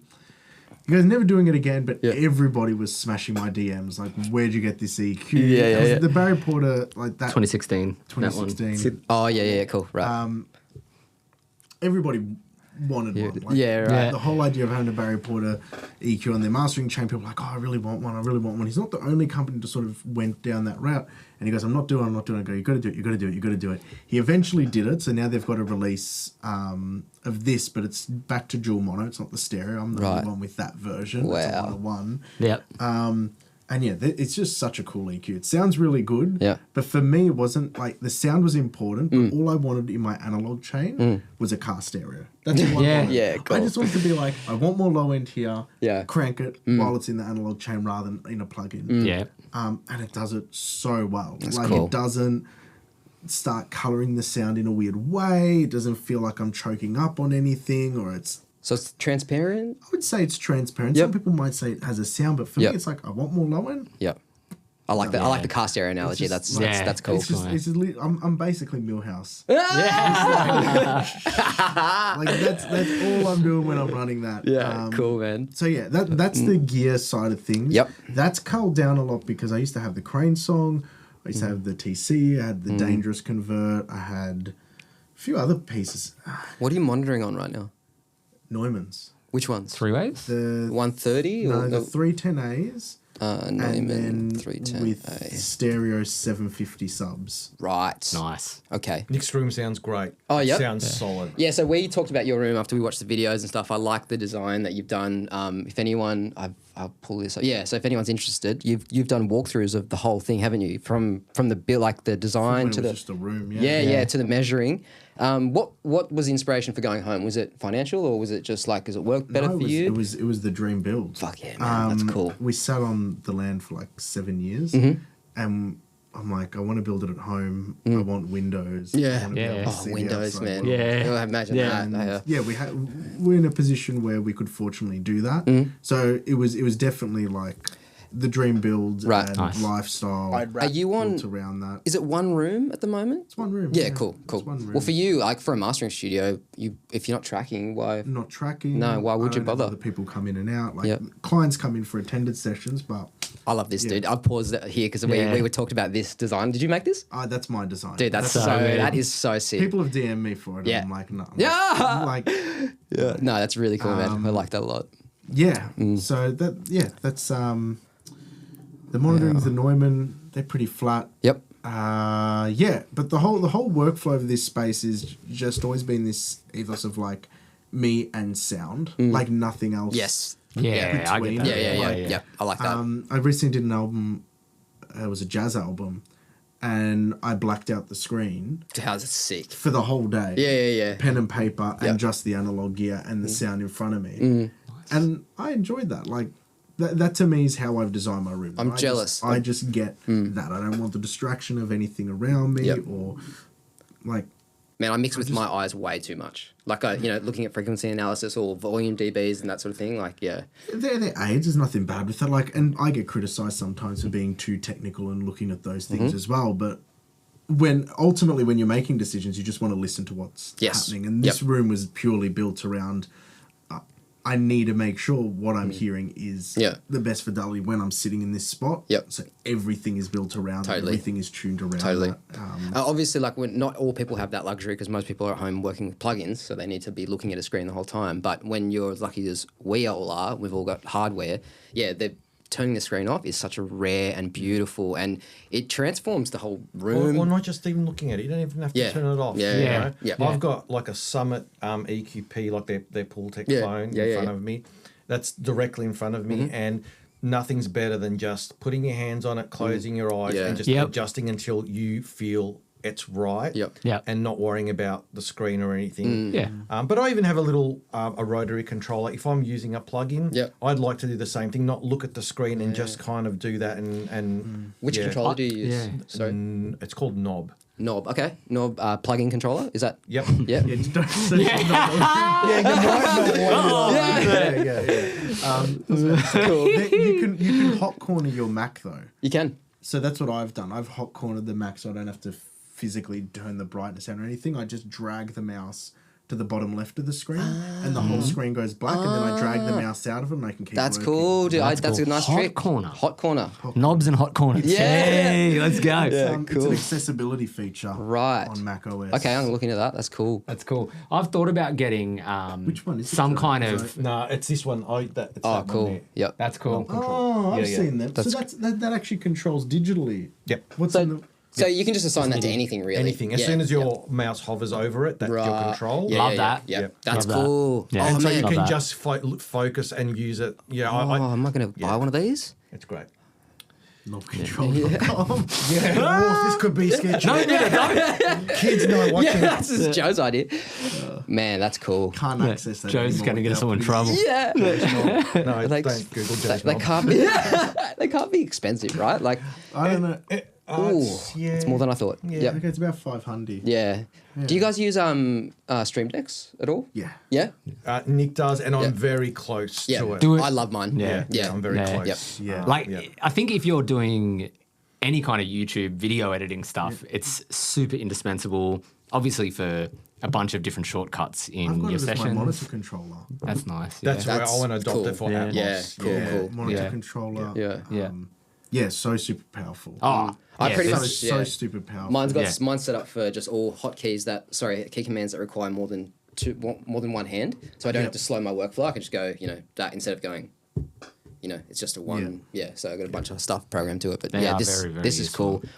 What are the So you can control faders that go up or down or side by side controls. Right. And there's a circle and square. So because plugins have different, I guess, controllers on them, and that just wants to cater for is it a fader, is it a knob, is it a switch, that kind of stuff. Cool. Drag mode. Yep. And you can just tap the side of it and it's got touch control, so it will go back to the last spot you did and stuff. So once you learn it, there's little taps okay and moves. Okay, and, so maybe the $500 is is worth actually it. Oh, There's I've got actually some moves. I've pretty- got tricks, boys. yeah.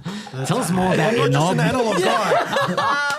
He just come here to plug his knob. That's it. Oh man. Getting out of control. Yeah. All right. Yeah. Send note, Mum, don't watch this. Man, I love this. It's cool. The looks like aesthetic it of the was studio is sick. It's beautiful, man. At the back. Looks like Yeah. it was a nightmare to build. Yeah, how was that building? That was Did you build it in pieces and then pieces, put it together? yeah, and it was all gridded down to the millimeter of where each piece was. Far out, man. So much work, eh? Yeah, I'm not doing that again. Yeah. Nick's very handy. You go in his house and you go and hang code up or something. Yeah, You're like, yeah. I made that code. Nice. He's very 400 good. mil, 300 hertz. Yeah. Yeah, and then so there's the frequency plot down there. I think you can click on them. This one? The one on the left. Oh, yep. Can I? Oh. No, just right click it and then open it in a new tab. Should be the full image. Give me the big one. Yep. Just zoom in. So this is the frequency response of your room. Yeah. Fucking Wow. Um, unbelievable. That is wild, dude. That's How down. much? What's octave smoothings on that? Just That would be that one there would be 124. That's so good. Or it is the vary scale where it's high resolution at the bottom, I think. Right. And then Cool. it opens up. How at many the top. dB? It's hard, a bit hard to see, but how many dB up and down? Sorry. It looks I like think it's plus minus. Oh, plus from the top peak to the lowest. Yep. From 16 hertz up, I think it's plus minus 3.25. I've got it written That's on the about website. That's a dodgy So 12 good. hertz, dude. Yeah, the 12 as it goes down, that's impossible. look at that 12 hertz. Yeah. How much of this stuff is like super important to you, or do you just learn the room and you're happy? But did you would have gone through the same process, Oh, right? Painful. Yeah. Yeah. Yeah. No, you've got to be. Yeah. That's your. I know we love gear. Yeah, But that's But our this- main bit of gear. That's absolutely. my and you One know, of our latest videos, Yeah. that's been kind of the right. biggest thing COVID we've talked taught me about. that big time. Yeah. Yeah. My room. I miss my we should room. talk about that. dude, Yeah, you that's wanted to okay. ask So about great, that. great segue. So Yeah, we're in the yeah. other room, and you started like I asked you a simple question, and you started telling me your answer, and I did the same thing that I do to Mitch, and I was just like, "Shut up." Yeah. Stop talking. Like, Yeah. let's go in the next room. I want to do this on camera. So, yeah, I'm really interested. You mentioned that your process had to change during COVID because you lived in Melbourne, longest lockdown in the world. Yep. Brutal. Very, very bad for people's mental health, and you know that's a whole thing on its own. But so, what'd you do? How'd you survive? Well, I had I had a busy year. Yep. And I kind of, I spoke to Music Victoria and I said, can I go to my studio if I don't have attended sessions and it's just me and blah, because I have an off-site studio from my home. Look, they just said no. There was these big fines and risks involved, and I wanted to do the right thing and stuff like that. So I'm like, okay, I've got heaps of work. I need to work from home. So I bought my Genelex home, my sub, did the room thing. I have a separate edit room at work that has a lot of tube traps, the ASC Science tube traps. I don't know if you know that No, product. say that again. Sorry, ASC ASC Science tube traps. Science tube traps. Yep. They make modular acoustic. I think I have. they are expensive, but they work really, really well. Yep. Eric Valentine uses them. Yeah. I think. Yeah. Yep. I was Same ones. very grateful that John Farnham's keyboard player, when he moved to LA, sold all of his at a very cheap price. So Yeah. I bought all of Dave Hirschfelder's, and then I bought a little bit more to complement it. Okay. So I brought those home. My Genelex did the room calibration and realised that my room and my listening environment was everything. Oh, yeah, So I spent days getting that right and Right. speaking to the guys in the States that I bought the tube traps from as well, and they were very helpful in that. But that was just spending days and days trying to get it as close as possible and getting my reference tracks, which I knew intimately. And once they sounded really close, maybe not as good as in my room, but at a workable level where I'm like, okay, these sound like my reference tracks. That's and pretty cool. Yeah, really identifying subtle things in the bass and subs and all that kind of stuff. Once I got to that point, I had to reluctantly disbanded my analog chain because it's quite a quite a, I guess, complicated chain. It's not just like EQ into compressor into it's like I've got side chain stuff, parallel stuff. It's all hooked into like a Crookwood mastering console with inserts. So it's like I'm not tearing that apart. No way. So I No way. decided this would be a great opportunity to deep dive into digital. Yeah. Bought my Mac Mini home, and love I that. didn't have attended sessions, obviously. So I'm like, let's explore every plugin pack, every manufacturer, because I'd always delved in plugins from the 90s, but in small doses. Like I'll open a DS or post analog mastering, or I'll flirt with EQ. Post mastering, stuff like that. But plugins were terrible for a long time. Like when I started like doing digital mastering, they were pretty terrible. But around COVID time, I kind of realized they were great. I mean, even before then, they were great, before 2020. But it was time for me to develop a routine from start to finish. Like I'd never done that with mastering, like a plan from the very start to end. Like it was always just a little bit of a hybrid or a touch up. But so that's where I really did that deep dive, developed my routines and schedules. And at first I went into copycat mode. How can I need the same plugins. See, that's what I would be doing. From analog into digital, and then realize that, okay, these the wrong way to aren't the think. same. They're good, but they're different. Yep. And I've done that experiment too many times, run the exact same thing, the same gain structure, say through a Shadow Heels or a Manly, and copy the exact same plugin thing. And once again, this is not an argument about analog versus digital, but it is different. When I do these painful experiments and trials and get the exact, I hit it the same, all that kind of stuff, I just do find it a little bit different. So I disbanded that and just wanted to use plugins that worked. And it was during that period that I developed a routine to use it. And I appreciate plugin mastering and I'm probably the reverse of Nick, where Nick probably does 1 in 12 analog. I probably do 1 in 12 digital kind of thing. Sure. So it would have changed your workflow a little bit. Did the masters change a lot? Like, in your opinion? I think as a mastering engineer, you have a sound in your head and you're always chasing that, right? And we're probably pre-biased to a certain sound that we like. So I chased it. They probably are different, but the end result is, are your clients going to be happy and is it good?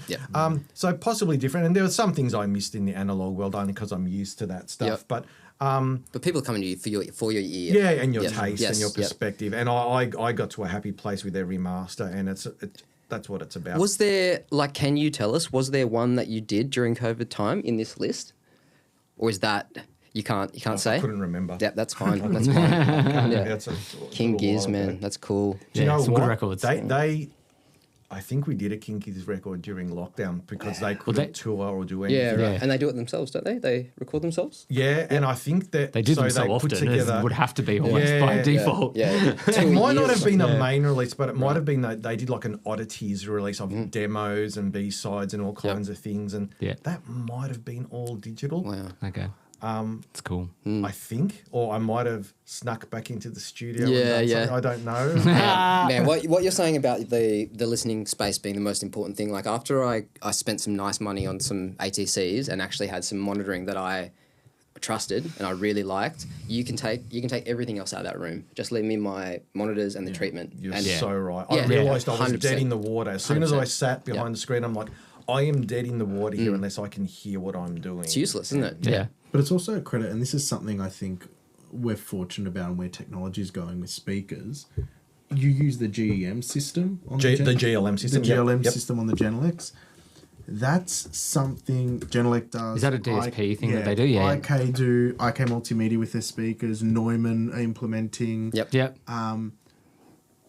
DSP and computer chips are really cheap right now. The accessibility to program this now is, like, I'll give you an example. Dutch and Dutch, they're using open source. They're using Room EQ Wizard. Whoa. So you can do your measurements on Room EQ Wizard, create the curve for the room, and then upload it via USB to the speaker. That's cool. So, and if this you is, move Dutch and Dutch speakers. this is where I'm sort of looking at things and going, speaker manufacturers, this is a necessity for the future of, like, the pro audio space, because what I've seen is, like, if you look at your big mains in studios that are connected to, like, massive amps and they're tuned to the room, that's something like the Augsburger speakers. When you get a pair of Augsburgers in your room, oh man, I'm blanking on the name, but basically, one of the techs will come out. It'll get tuned to the room specifically, and that's where your $100,000 about Brazy? Brazy, yeah. Brazy's.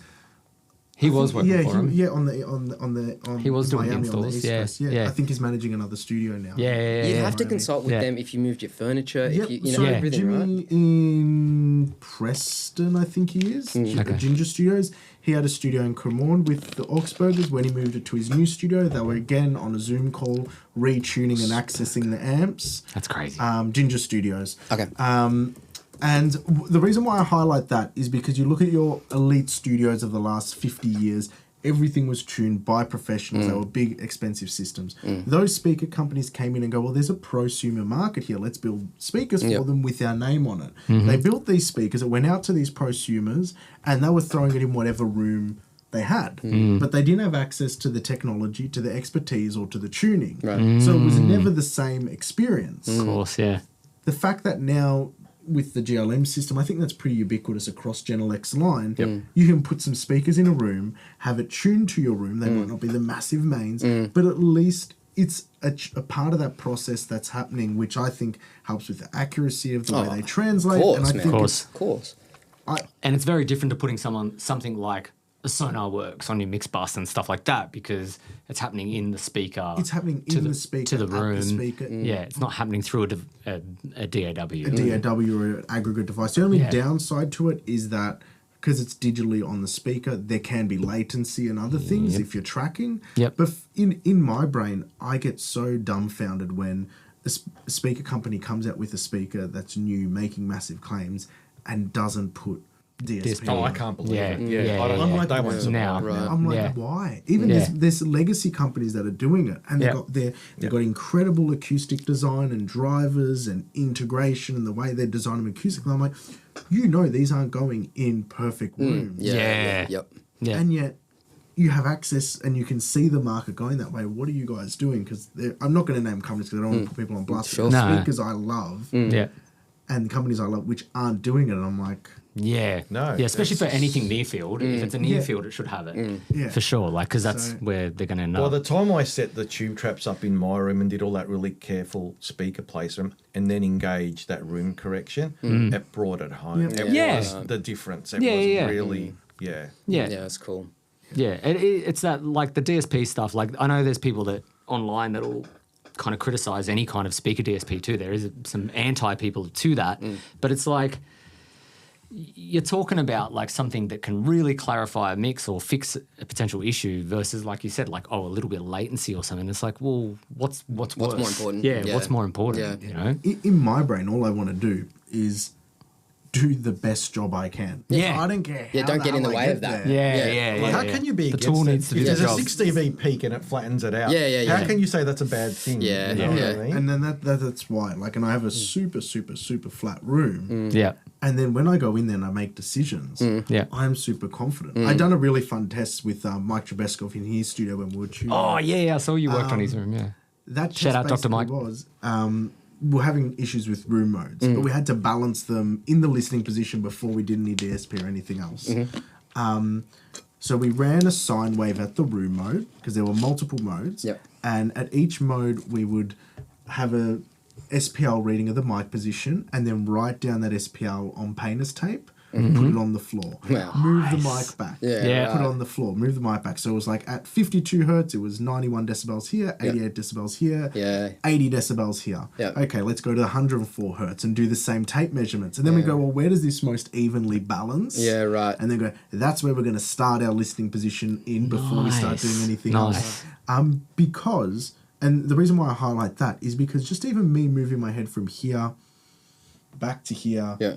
or forward to there, in a monitoring situation can change how I hear a totally. frequency or a range of frequencies by 3-4 dB. Yep. And a 3-4 dB change in mastering is Night. exorbitant. Yeah. It's Yeah. like, Yeah. it is wild. So, Yeah. so yeah, the DSP thing, without ranting over the top on it, it's like, yes. Yeah. Yeah. That's cool. Just have it. Must have. That's And I love cool. the idea that you could get in, like, have like the traditional way of doing DSP is it's just in there, it's baked in, that's the sound of the speaker. But having something where it's open source and it can be recalibrated if you move, that's amazing. That's what it should be. Like nowadays, there's no excuse now.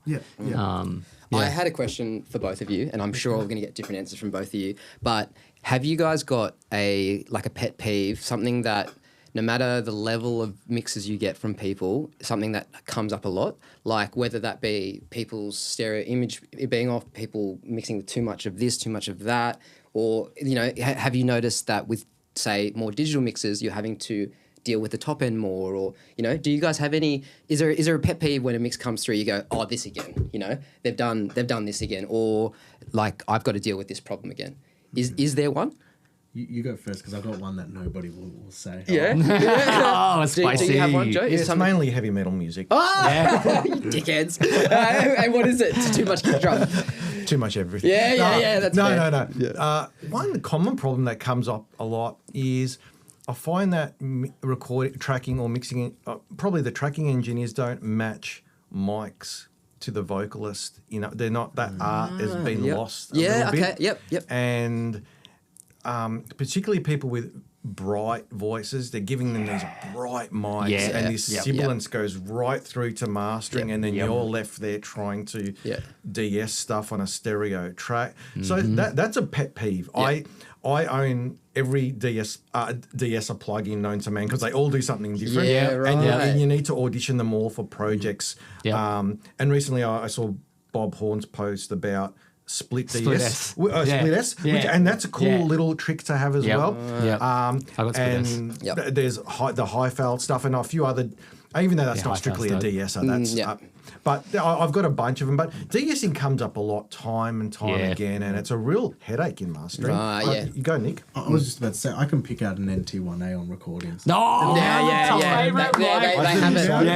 I can. I've heard sibilance in a master and I've gone, that's an NT1A. And then I message him, I'm like, hey, having to do with a bit of sibilance here. Did you record this on an NT1A? Yep. I get that and the TLMs a lot too. Okay, because they're quite brittle in the top end compared to like a real Neumann or whatever. So you should have a couple of variations on vocal Absolutely, mics. You should have at least three, I think. I agree. Yep. You should have the neutral one, the dark one, the bright one. And what you said about matching them to the voice, I can understand why that's an art form that's being lost. If, say, people have less access to gear, or if they've just got the one, one microphone, or if they're just in love with that one microphone and they can't see past it and just want it on everyone. I think it's also a case of like tracking engineers and even vocalists who spend time in the seat editing their vocals learn so much about the nuance of their performance that they're able to really develop it in a positive way. People who are part removed from the process, so a vocalist who just rocks up, sings, they don't really get the insight into how to control their breath, how to control their energy, their head voice. Absolutely. As opposed to a vocalist who has a mic at home and they're recording and they're going, oh, why does it sound like that? They look in the waveform, they start listening to it, they start seeing, oh, well, why did I lose energy here? I breathed here. Big difference. And really good vocalists, I've found, have also really good vocal production skills to the point where I sometimes think their vocal production skills are better than their producers. And I think I've experienced that. So I think you can apply that same thinking to all instruments, really. And I have so many musicians who don't record themselves at home. I was like, what are you doing? Drummers. Even guitarists. The S thing on vocals is very similar to snare hitting for me on drums. It's like just not hitting a snare the right way, center, or guitarists or enough. with their right hand not being great because they don't record often. They don't know how to hit the strings properly. Or how to fret. Dude, I just think it's insane. So before Nick answers, I'll ask you. A very SE sibilant singer comes in. What's your mic choice? Or what's your favourite mic for that? I had I've had a few experiences recently. Last week on the podcast I talked about I had this guy and I put an SM7 in front of him because he had a bit of a brittle voice and I thought that might give it some girth and stuff. It was horrible. I ended up using an R88 on him, that R88, and it was the last microphone I would have thought of, and it was perfect. Everyone in the room was like, "Whoa, what is that?" And it just because it captured his chest in a way that supported his voice, which I have never had before. But if I was in a normal situation, it wouldn't be an R88. It would be, I've got a U47 tube that I might look at, but it always needs EQ. It always needs a top end lift, no matter, even if it is dark. It's going to be, for me, it's going to swap out the 87 for either the SM7 or maybe a 47 tube. Right. Yeah. Go. I don't have a 47 tube. Yep. But Are you on that? I'm going to quickly run to the Go, table. dude. Go. Yeah, we've been doing this for a while, man. Yeah. Jesus, what would I do? 7B would be one option, potentially. Yep. Would you change the pre? I might consider changing the pre. Like something a bit darker. Yeah. I've done that before. Yeah, I could do that. I also have started using analog de-essing in tracking. Oh, yeah. And on, say, like a Neumann style mic, like an 87 style mic, it can really help on the way in. Have you ever tried hardware de-essing? Yeah. Yeah. I had, back in the day, I used to use a BSS. They had a de-esser in their compressor. Classic kind of British. It was the first compressor I ever bought in mastering because I couldn't afford the Manly. So I said to the I've seen this. That was my first ever compressor that I used. Cool. And it had One of these came up on de-esser. Facebook. Yeah, one of these came up on Facebook not long ago. Almost bought Beautiful. one. A lot of live guys love them as well. Yep. It looks like a live unit. But had a great de-esser.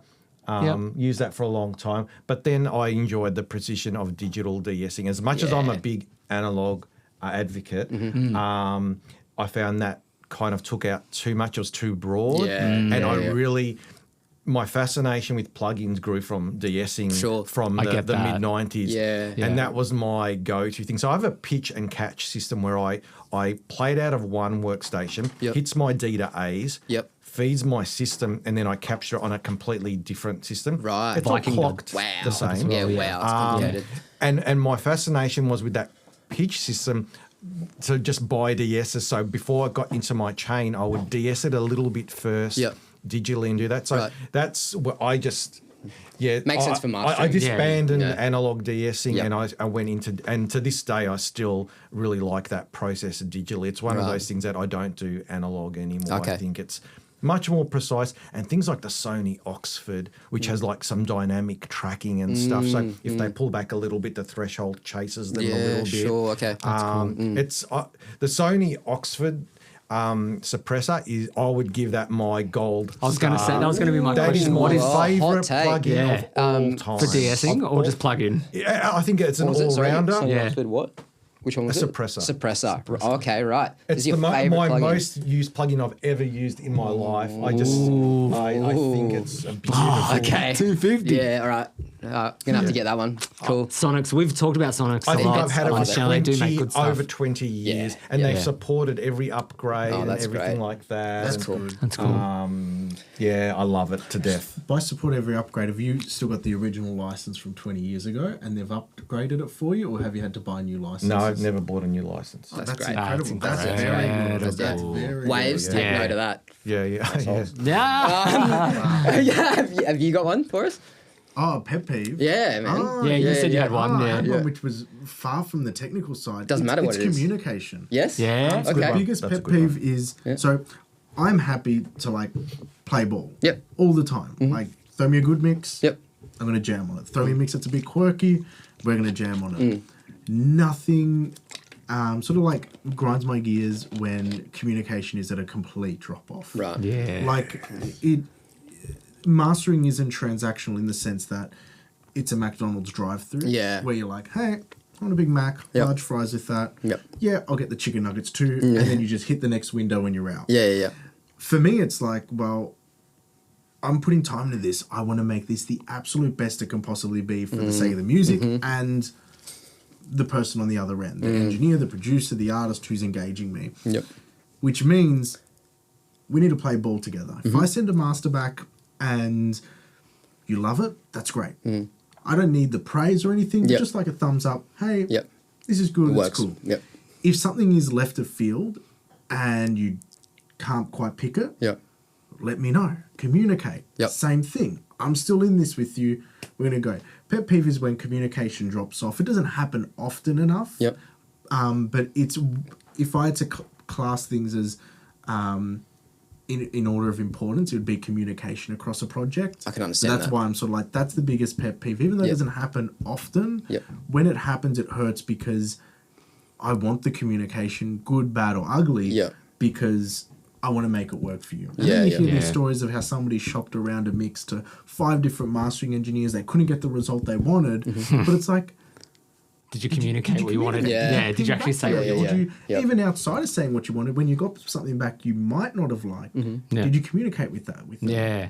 Did you, Yeah. Because sometimes it's not the mastering engineer. It could be you're chasing something you can't get out of your mix. And if you flag it with the mastering engineer, they might be able to go, hey, let's take a look at these options. Have Yeah. you thought about doing an alt with the vocal up? Or Yeah. You are more involved than most mastering engineers, I think. I think like across the board, you know, with this communication stuff and with this like back and forth with the other engineers, I think it's In a in good my way. experience. Oh yeah, Yeah, but absolutely But in a it good way. makes my vested interest is that everything sounds as damn good as it possibly Yeah. can. Dude, yeah, Which totally. is what most mastering engineers are, and they all accommodate that in Yes. a different way or Yes. a different capacity. Yeah. My way is, hey, this mix is coming in 3 months. What does it sound like at the moment? Send it through. Oh, okay. Tell me what you think. I'm struggling with the vocals. Oh, I can hear that. You know, these stacks, you've got them hard panned. It sounds a bit, you don't want to like that. That's where I front load a lot of my work is in that communication process. It's unique, man.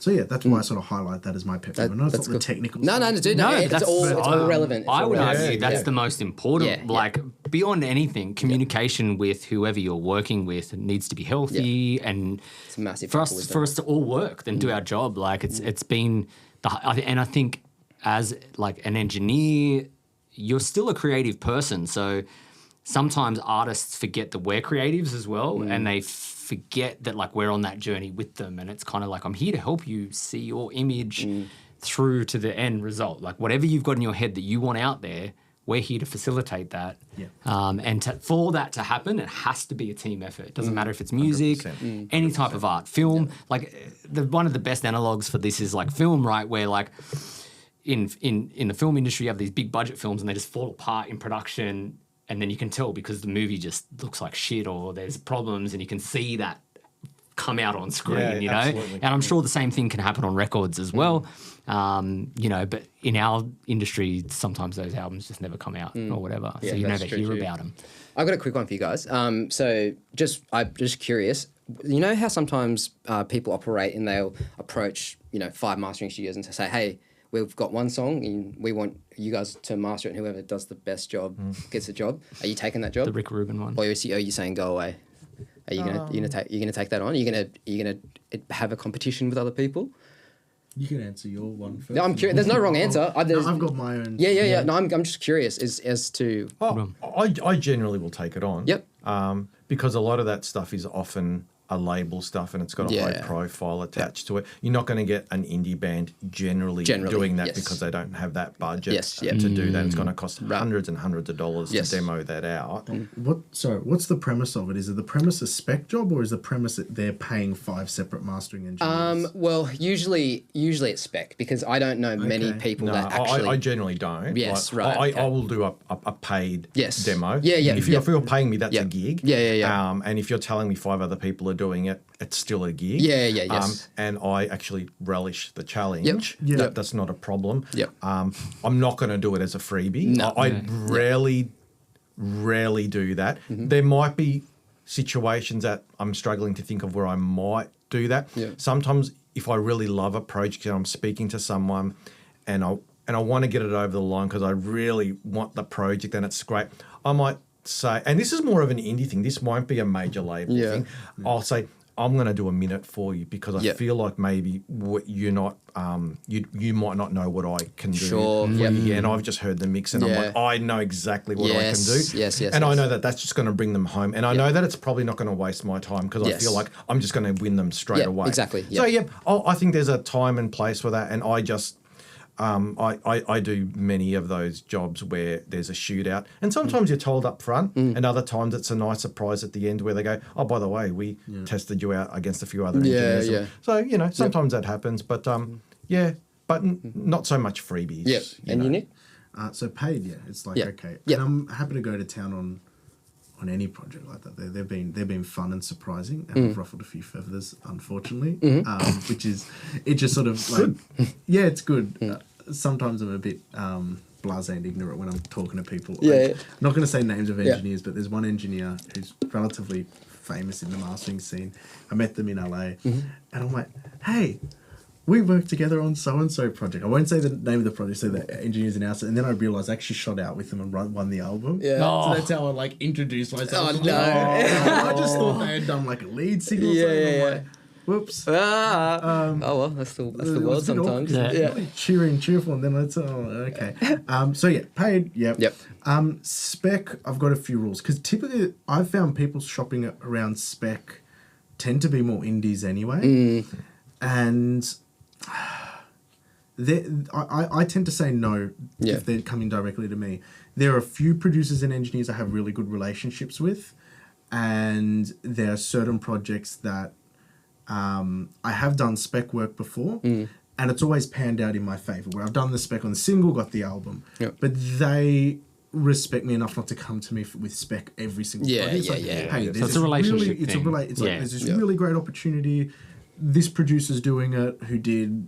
I don't know, like could be like Chris Brown's latest record Yeah. or whatnot. Like these producers are fucking killing it. Yep. I really want to get you across the line on this. Do you mind doing a spec Yeah, on this yeah, mix yeah. I'm getting? And I'm like, well, wait a second. The stakes are really high Yep. here. And I know you wouldn't be wasting my time if you think I wouldn't get it. Yes. So I do it. Yep. I get the album in. I'm happy in those Yep. circumstances. But independent shopping around, if I don't know you or like I can't put myself in that situation. course not. It's sort of a similar thing. You might have got guys might have got this as producers or tracking engineers where people offer you points Yeah. or a percentage, and it's like, and I've had that happen before with me, and I'm like, cool, all right. What are your numbers at the moment? Yeah, Yeah, yeah. Oh, you got Has to add 10,000 up. streams, so Yeah. I get like 2 cents of Yeah. every Yeah. $3 you Yeah, made for yeah. last Yeah. week. So I can't Yeah. do this Yeah. on. Yeah. And what spec. people have to realise, if they go to someone like Nick or myself and they say, can you give us a demo of something? If I'm interested, I have to put the right amount of time into it, or else I'm Yeah. shooting myself Yes. in the foot Yeah. and Yeah. giving them a half-assed Absolutely. version of it. And they're not so coming back I've again. got to put that time in. I'm like, who's going to pay for that 2 hours Yeah. where I really did? So there's that kind of stuff. But I think what Nick said is pretty accurate. The most common scenario is when a producer reaches out and says, I really want you on board for Right. this. Yeah. They Sell want it to to go the band. somewhere Yeah, else, yeah, but I yep. want you on it. Yep. So, and Very that's cool. where you'll go, yeah, Yeah. Of course. Yeah. Yep. Can I ask a question? Do you think it's a misrepresentation when we do something for free? Because people are like, I want to hear what you're doing. And my take on it has always been this. You're not getting the same mastering service you would had you engaged me on a booking. Yeah. Yep. Had you Yep. sent me the files Yep. and then been like, what's your honest opinion and feedback on it? And then Yeah. I've given that. And then you're going to listen to it differently and interact with me differently if you put your hard-earned cash on the table because you're going to be Exactly. more critical about it. You're going to give feedback. You're going to be open to the process.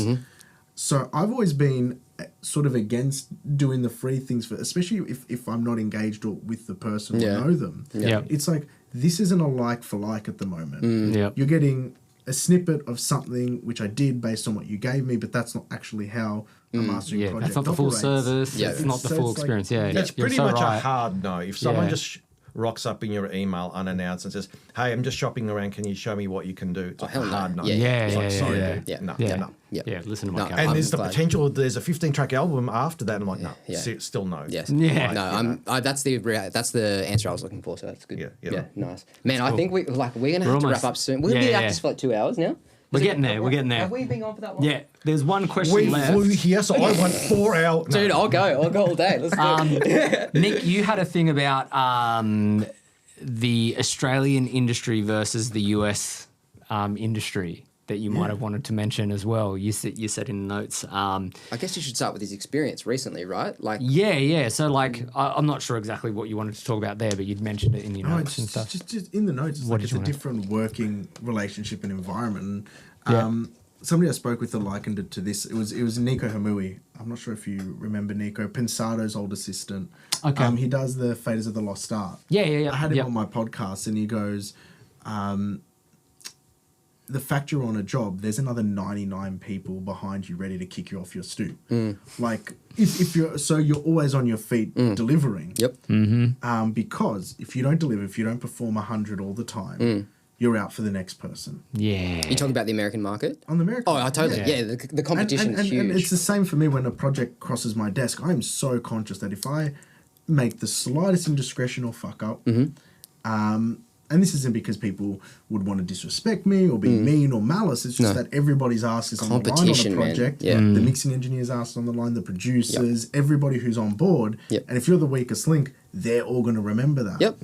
Here, there's a bit of a complacency. Good word. And it's sort of like, oh, we're on the project. Cool, let's do our thing. Yeah. We might make a few fumbles. Not to say that humans aren't imperfect. Yes. Like we do make mistakes. And Yeah. still, when I'm working on American projects, I've made mistakes before.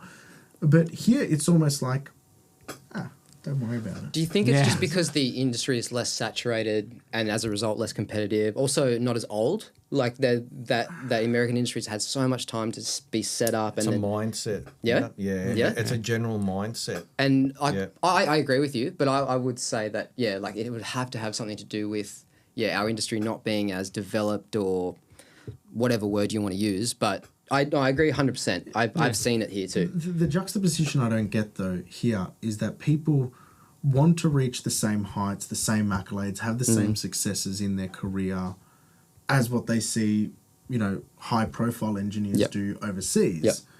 But then they treat their own work with a different level of respect, where they're like, oh, yeah, sorry about that. Oh, I'll get back to you next. Like, there are some really good mixing engineers in Australia who, like, I've had clients waiting 2 weeks for a mix update. And I'm like, what's going Yeah. on? Yep. And the mixes are great. They're Yep. good mixes, but you can't leave your clients in the lurch like that. No. I just spoke to Nick about this a few weeks ago. I had an Atmos job Yep. come in and it wasn't stemmed out properly, and like we had to go back to the mixer and say, hey, you've got to stem it out properly. And he had this was a major label and major artist, and waiting 2.5 weeks to get it back. Whoa. If you went too to the long. States, On a major. that guy would have driven to the studio that night, yeah. bounced it out and given it to you because Yes. he knew that, as like Nick said, there's another 90 people Yes. waiting to Yeah. knock you off. Yeah. And Yeah. you need to be responsive. And it doesn't mean you have to be a slave to the system, but exceptional customer service is the norm there. Yeah. And, you have to offer that. And it's you know. got to have something to do with saturation as well, right? The fact that you said there's 99 other guys waiting to knock people waiting Yes. to knock you off your Good seat. point. But in Australia, I don't feel like there are. I reckon there are. You reckon? I reckon there Yeah, are. it's a No, lot of I'm industry, going to disagree with you there. But like, Okay. I think there is, like, especially say in my industry, I can probably name 5 or 6 mix engineers who I think are fantastic, who would knock me off my job.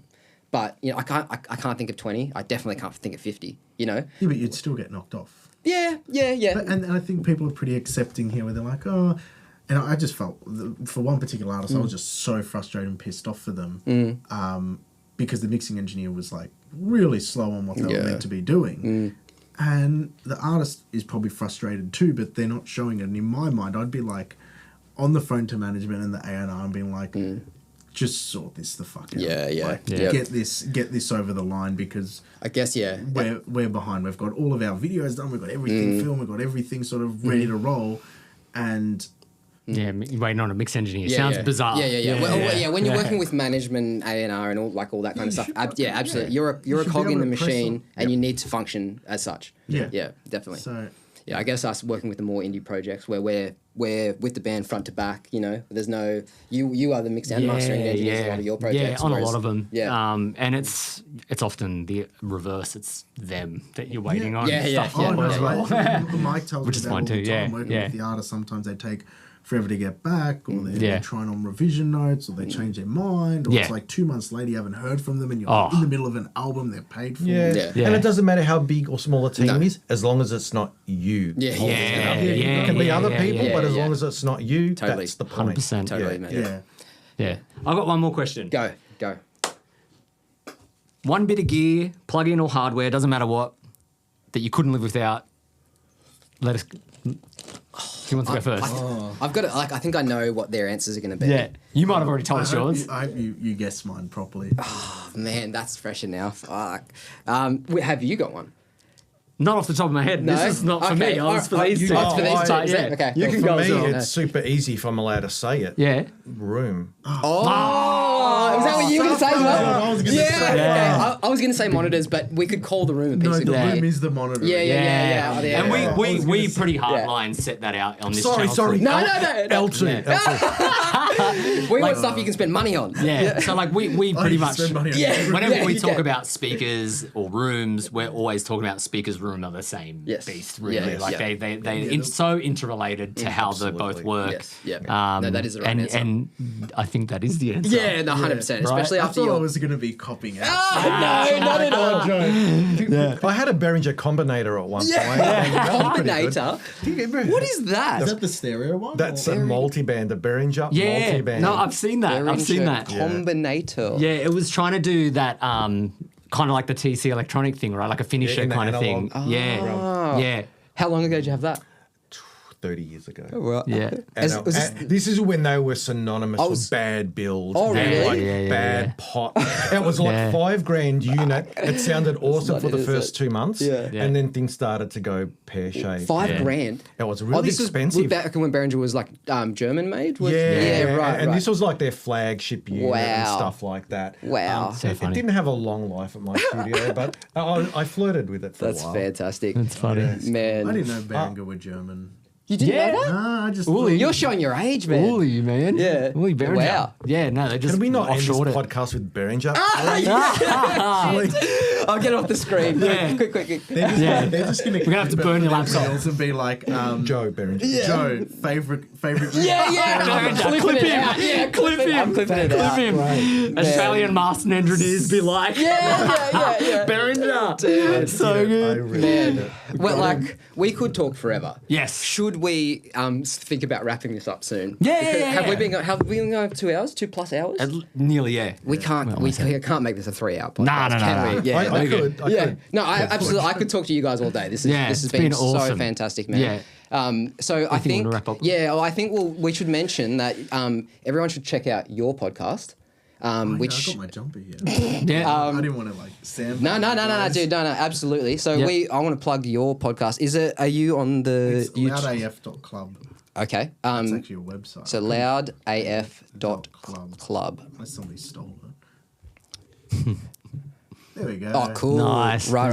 And Bobby. so what's the premise of your channel? Like, are you just interviewing people, or is it gear related? Or So the premise of it is people I've worked with in the studio. The whole idea was that, how do I put this? I've got a lot of relationships internationally with producers and engineers I work with. If you look at the video, click on video, you'll just see the spread of different engineers and people I work with, and some of the So cool. Yep. like people like Wu-Tang That's a Clan great and, list, like, man. Yeah. Doechii and like really cool names in there that these people work with. Taylor Swift. It's massive. And these are great engineers I get the privilege of working with.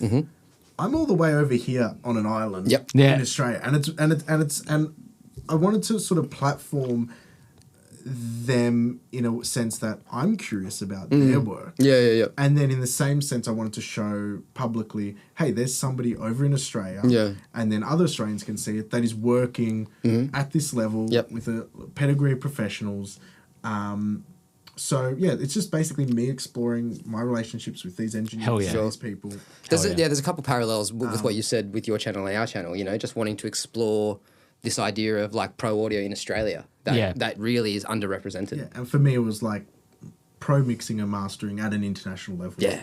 From here in Australia. So sick. And people can see that. So I've got a second season I'm filming at the moment. Cool. Take up heaps of your time.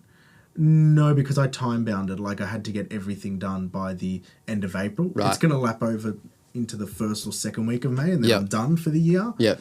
And then I'll start releasing them. Yeah, wow. Mid-late next year. So you're almost like you're making a TV show more or less, like with episodes and Yeah, so it's series based because I tried doing the whole thing where I go month over month, Yeah. over year, Yeah. and it wasn't sustainable. It takes a lot of attention Yes. and time Yes. to do it.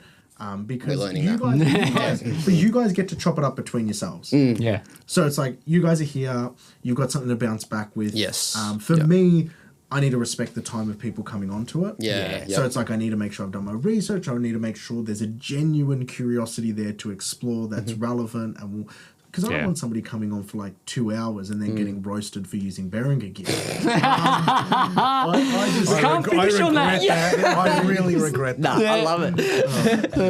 but yeah, that's the premise of it, and it's been good to explore, and it's been good to surface those conversations. And my hope isn't necessarily in the podcast itself; it's in the actions I take publicly as an engineer who's here in Australia. That people who are coming up in the game, so your 17-year-old that's in year 12, looking to get into audio, considering to go to uni or doing stuff for their friend's band, can see the extent of the possibility that's there for them. Like, Totally. I've been very fortunate to have the opportunities afforded to me between Grammy stuff, certified stuff, label work, working with some of the biggest engineers. I'm fortunate for that. Yep. But it is a possibility for others. So I just hope that it gives people a North Star to work I towards. do feel like we're a little bit starved for like mentorship and that sort of thing in Australia Yeah. because the market's so small. Yeah, and it's not for me to tell people how to suck eggs. It's for more so people can see somebody in the midst of doing it, and that it just allows them to feel like there's a possibility and there's a world out there for them to explore.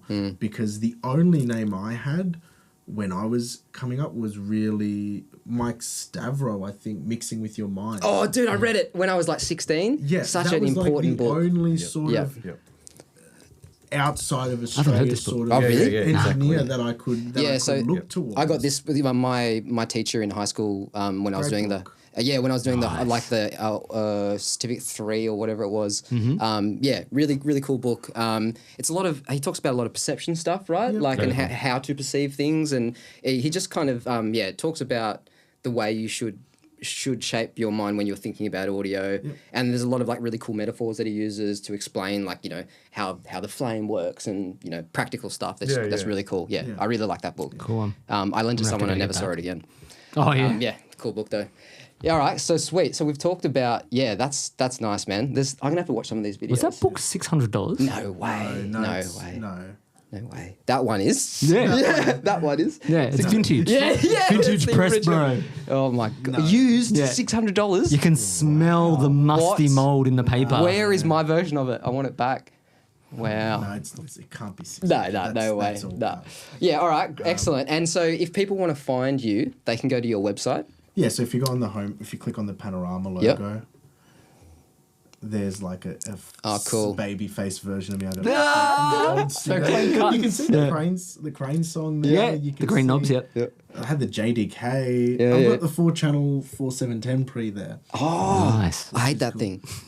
Yeah. That was really that saved me on some recording. Oh, you like Oh, it? yeah? I didn't know any better. Yeah, so yeah. It's sort of like what you had you used. Oh, Yeah. If you doesn't go matter. here, you can just like scroll down, suss like stuff, have a listen, Great. veg out to it. Cool. And then you can get in contact with me So through sick, there or dude. Instagram. Well, your Cool. work, your Super work strong. obviously speaks for itself. Like, you know, I don't have to plug you because look at the names we've got here. So. Yeah, and we'll put all the links down below anyway because we do that. Joe. Jan, same goes for Joe, man. I don't know how to talk. I don't know how to talk Joe up. He's crystal mastering. that's What, Yeah, lovely. dude. What else You're is there to lovely. say, man? Yeah. Like it's, you know, doing awesome work. I've from day one since I first started, you know, I knew about crystal mastering and I've been a big fan forever, man. So Oh, thanks, it's a pal. privilege to have you here, man. Yeah. Lovely really to be cool. here. Lovely to be here. Yeah, and again, if you want to check out Crystal, it's crystalmastering.com.au, and you can have a look at this obscene list of talent, of stuff that, the level, the caliber is through the roof. Yeah, if you're listening to Triple J. Yeah, you're If you hearing listen to Joe's- Triple J, you know Joe. Yeah. That's so sick, man. Absolutely. Yeah. You got anything else to add? No, I think that's it. Oh, one very fine question. Go. Are you going to NAMM next year? You can answer that first, and then Oh, I I can answer don't diplomatic. think so. You know, no, it was fantastic, but Yeah. It depends what you need to go Was it for. not worth your, like, no, personally? it was fantastic. NAMM's a whole different subject now. Yes. You're opening up to a third hour. Yeah. No, and I had some great stories about Mitch. You know, Oh, really? Yeah, Mitch getting very friendly with a flower bed late at night. No, we won't go. Oh, into that. No, we won't. drinky poos. Yeah, right. So it just wasn't.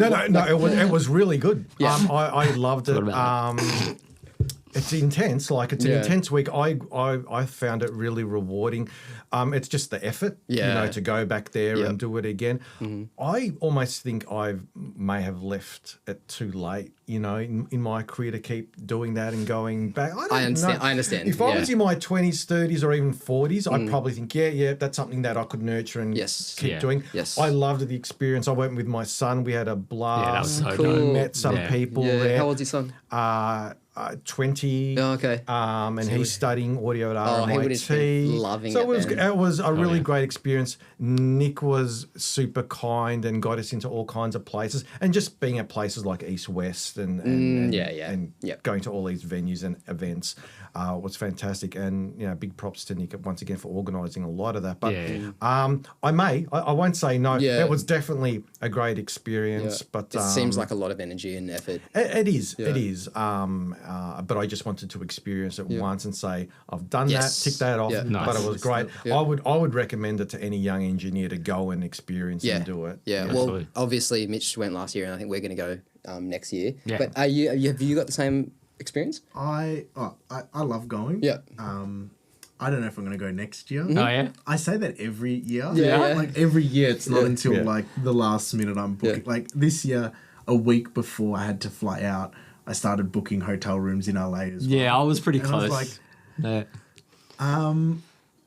I don't know. The reason being is because I haven't had a 12-month stint in my life of Just being at home. just being at Yeah, I home get that. normal. I have been between building a house, a studio, like traveling to NAM like 4 times in the last 6 years I've done LA. I sort of want for myself to just have a breathing period. yeah. Went to Newcastle. You went to Newcastle. The only thing that I sort of feel a bit sad if I don't go is I love seeing Aussies go. Yeah. Like Yeah. I got on the phone to Joe and like did my whole flight agent pitch to Elevator him pitch. and Yeah. elevator pitch. Yeah. Yeah. And I've had a few words with other Aussie engineers who want to go. Yeah. And that makes me want to be there with them and like, hey, Representation. guys, Yeah. get That's in what the you group did for me chat, too. Get Like in the I got group it. chat. Yeah. Let's, Yeah. We're hauling us to this studio. Yeah. We're going here. We're doing that. Yeah. Yeah. Because the first time I went, I didn't have that. Yeah. And it was just like shooting in the dark. I didn't, like, I had fun, but Yeah. there's no way I was doing the stuff I'm doing now there. Yeah. Dude, my first year, you just looked after me straight away. You saw that I was going from a post and you're like, oi, just come here. We'll get shit done. So, yeah, it's the important. Only, that's the only sort of thing. Not to say you have to come, but yeah, no, that's the only sort of thing pulling me in, wanting to do that. Because But it is who important. mentioned, actually, I won't say the name, but like another young engineer who we were with last week on Thursday mentioned wanting to go, and I was like, oh fuck, I really want to be there for them. Yeah. Like I still got like my own life and other things. Yeah. Yeah, dude. Yeah. Oh, if you are a fully get that. studio and audio nerd, you'll be in paradise. Yeah. Yeah. It is Yeah. absolutely It is really good. beautiful.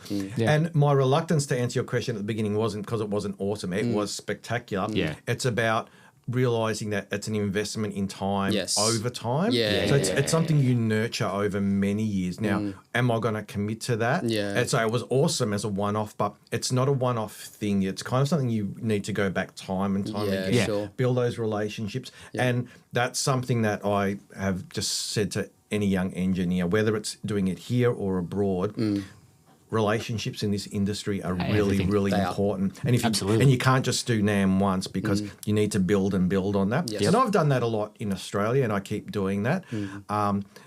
But it's an investment in time and something you need to do a lot. And Nick's done that really well. And I really rate it as an experience. Yeah. I think it's fantastic. Yeah. I'm keen to go. Yeah, look, it's been invaluable to me. I got so much out of both years I've gone. Yeah. Obviously doing the YouTube side of things too, like for Yeah. meeting with brands and like the companies and people of those companies that have been out, like getting to actually see those people instead of just through an email Yeah. Yeah. or a message on Yeah. Instagram. Or just even like and this, be like- there and have the conversation yeah. and then them know what you're really about. I was so very important. disappointed Behringer didn't have a stand there. Ah! He's coming back to it. Dude. He's coming back to it. Do you know again. the first year I went there, made a shirt and it was like a meme. You know the Zoolander meme? Hansel's so hot right Yeah, now. yeah, yeah. And it had Uli so hot right now on it. And I walked up to their booth and they were not happy. I wonder why. I've got a video on my YouTube from it. It's still on my YouTube. They were not impressed, hey. Why?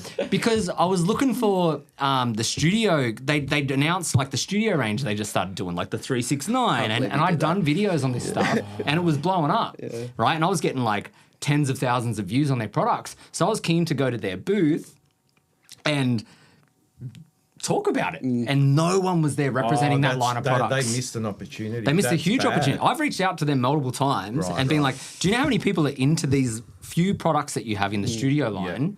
Because you're doing a couple of budget pieces that are actually okay. They're decent. Decent Crazy. enough for, you know, and like, I'll tell you, this is crazy. I don't want to keep fucking talking about parents. We're back here again. That's hurting my soul Yeah. to keep talking. But like this year, the comment I got from people I met last year, and some of them are like decent studio engineers and stuff. They're like, I saw your Behringer 369 video and I bought one.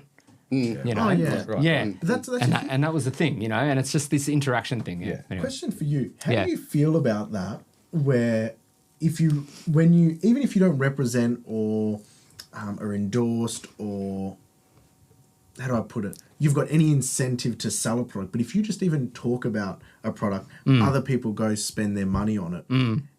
How do you perceive that responsibility? Because that's Yeah. a really confusing one. We talk Yeah, about that a lot. For me. We Yeah. talk about that a lot. Yeah, like, do you mean like morally, like, should I be talking about a product? Or No, do you but- mean like, should that company be like reaching out to me and talking to me? And should there be a deal there? Yeah, it's like this dichotomy of like, Yeah. being independent means that you get to speak your mind on something and present it and whatnot. The major benefactors of that is that there's transparency in the marketplace, so that way users have a voice that isn't paid for. Yeah. Yeah. But in the same respect, these companies who develop the products don't have to spend shit Yeah. on marketing. Yeah, because we're going to talk about it We're going anyway. to talk about it. But on Yeah. the flip side, they're willing to open their wallets to the tune of thousands of dollars for a single placement with a large YouTube channel. Oh, yeah, To yeah, speak yeah, yeah. highly on it. Yeah. But then if you go into town to go, hey, I'd like to speak on it openly.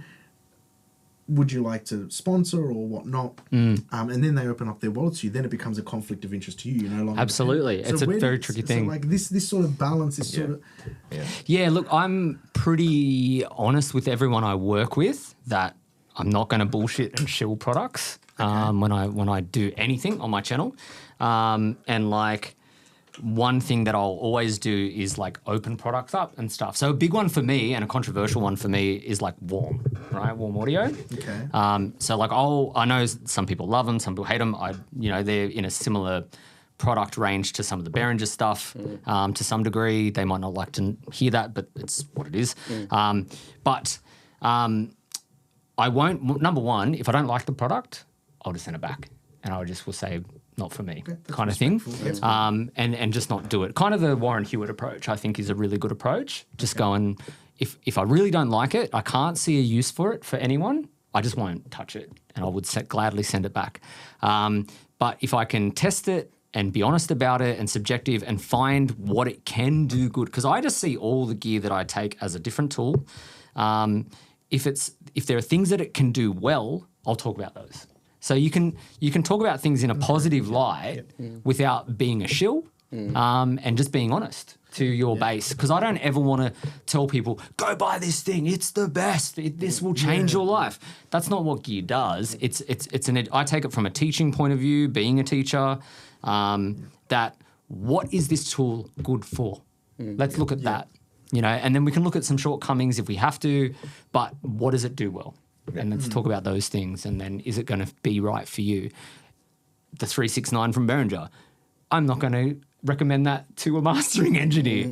No way. That's not what it's for. But can it do some cool shit? And is it budgeted towards like some home studio prosumer kind of stuff? Yeah. And then, if other engineers go, actually, I could use another 369, but I don't have a 369 budget, 33609. Will that do the job? Whatever. So it's kind of like that's my approach. I know there's heaps of other takes on this shit, and it's a hard line because you don't want to ruin your base, like your audience.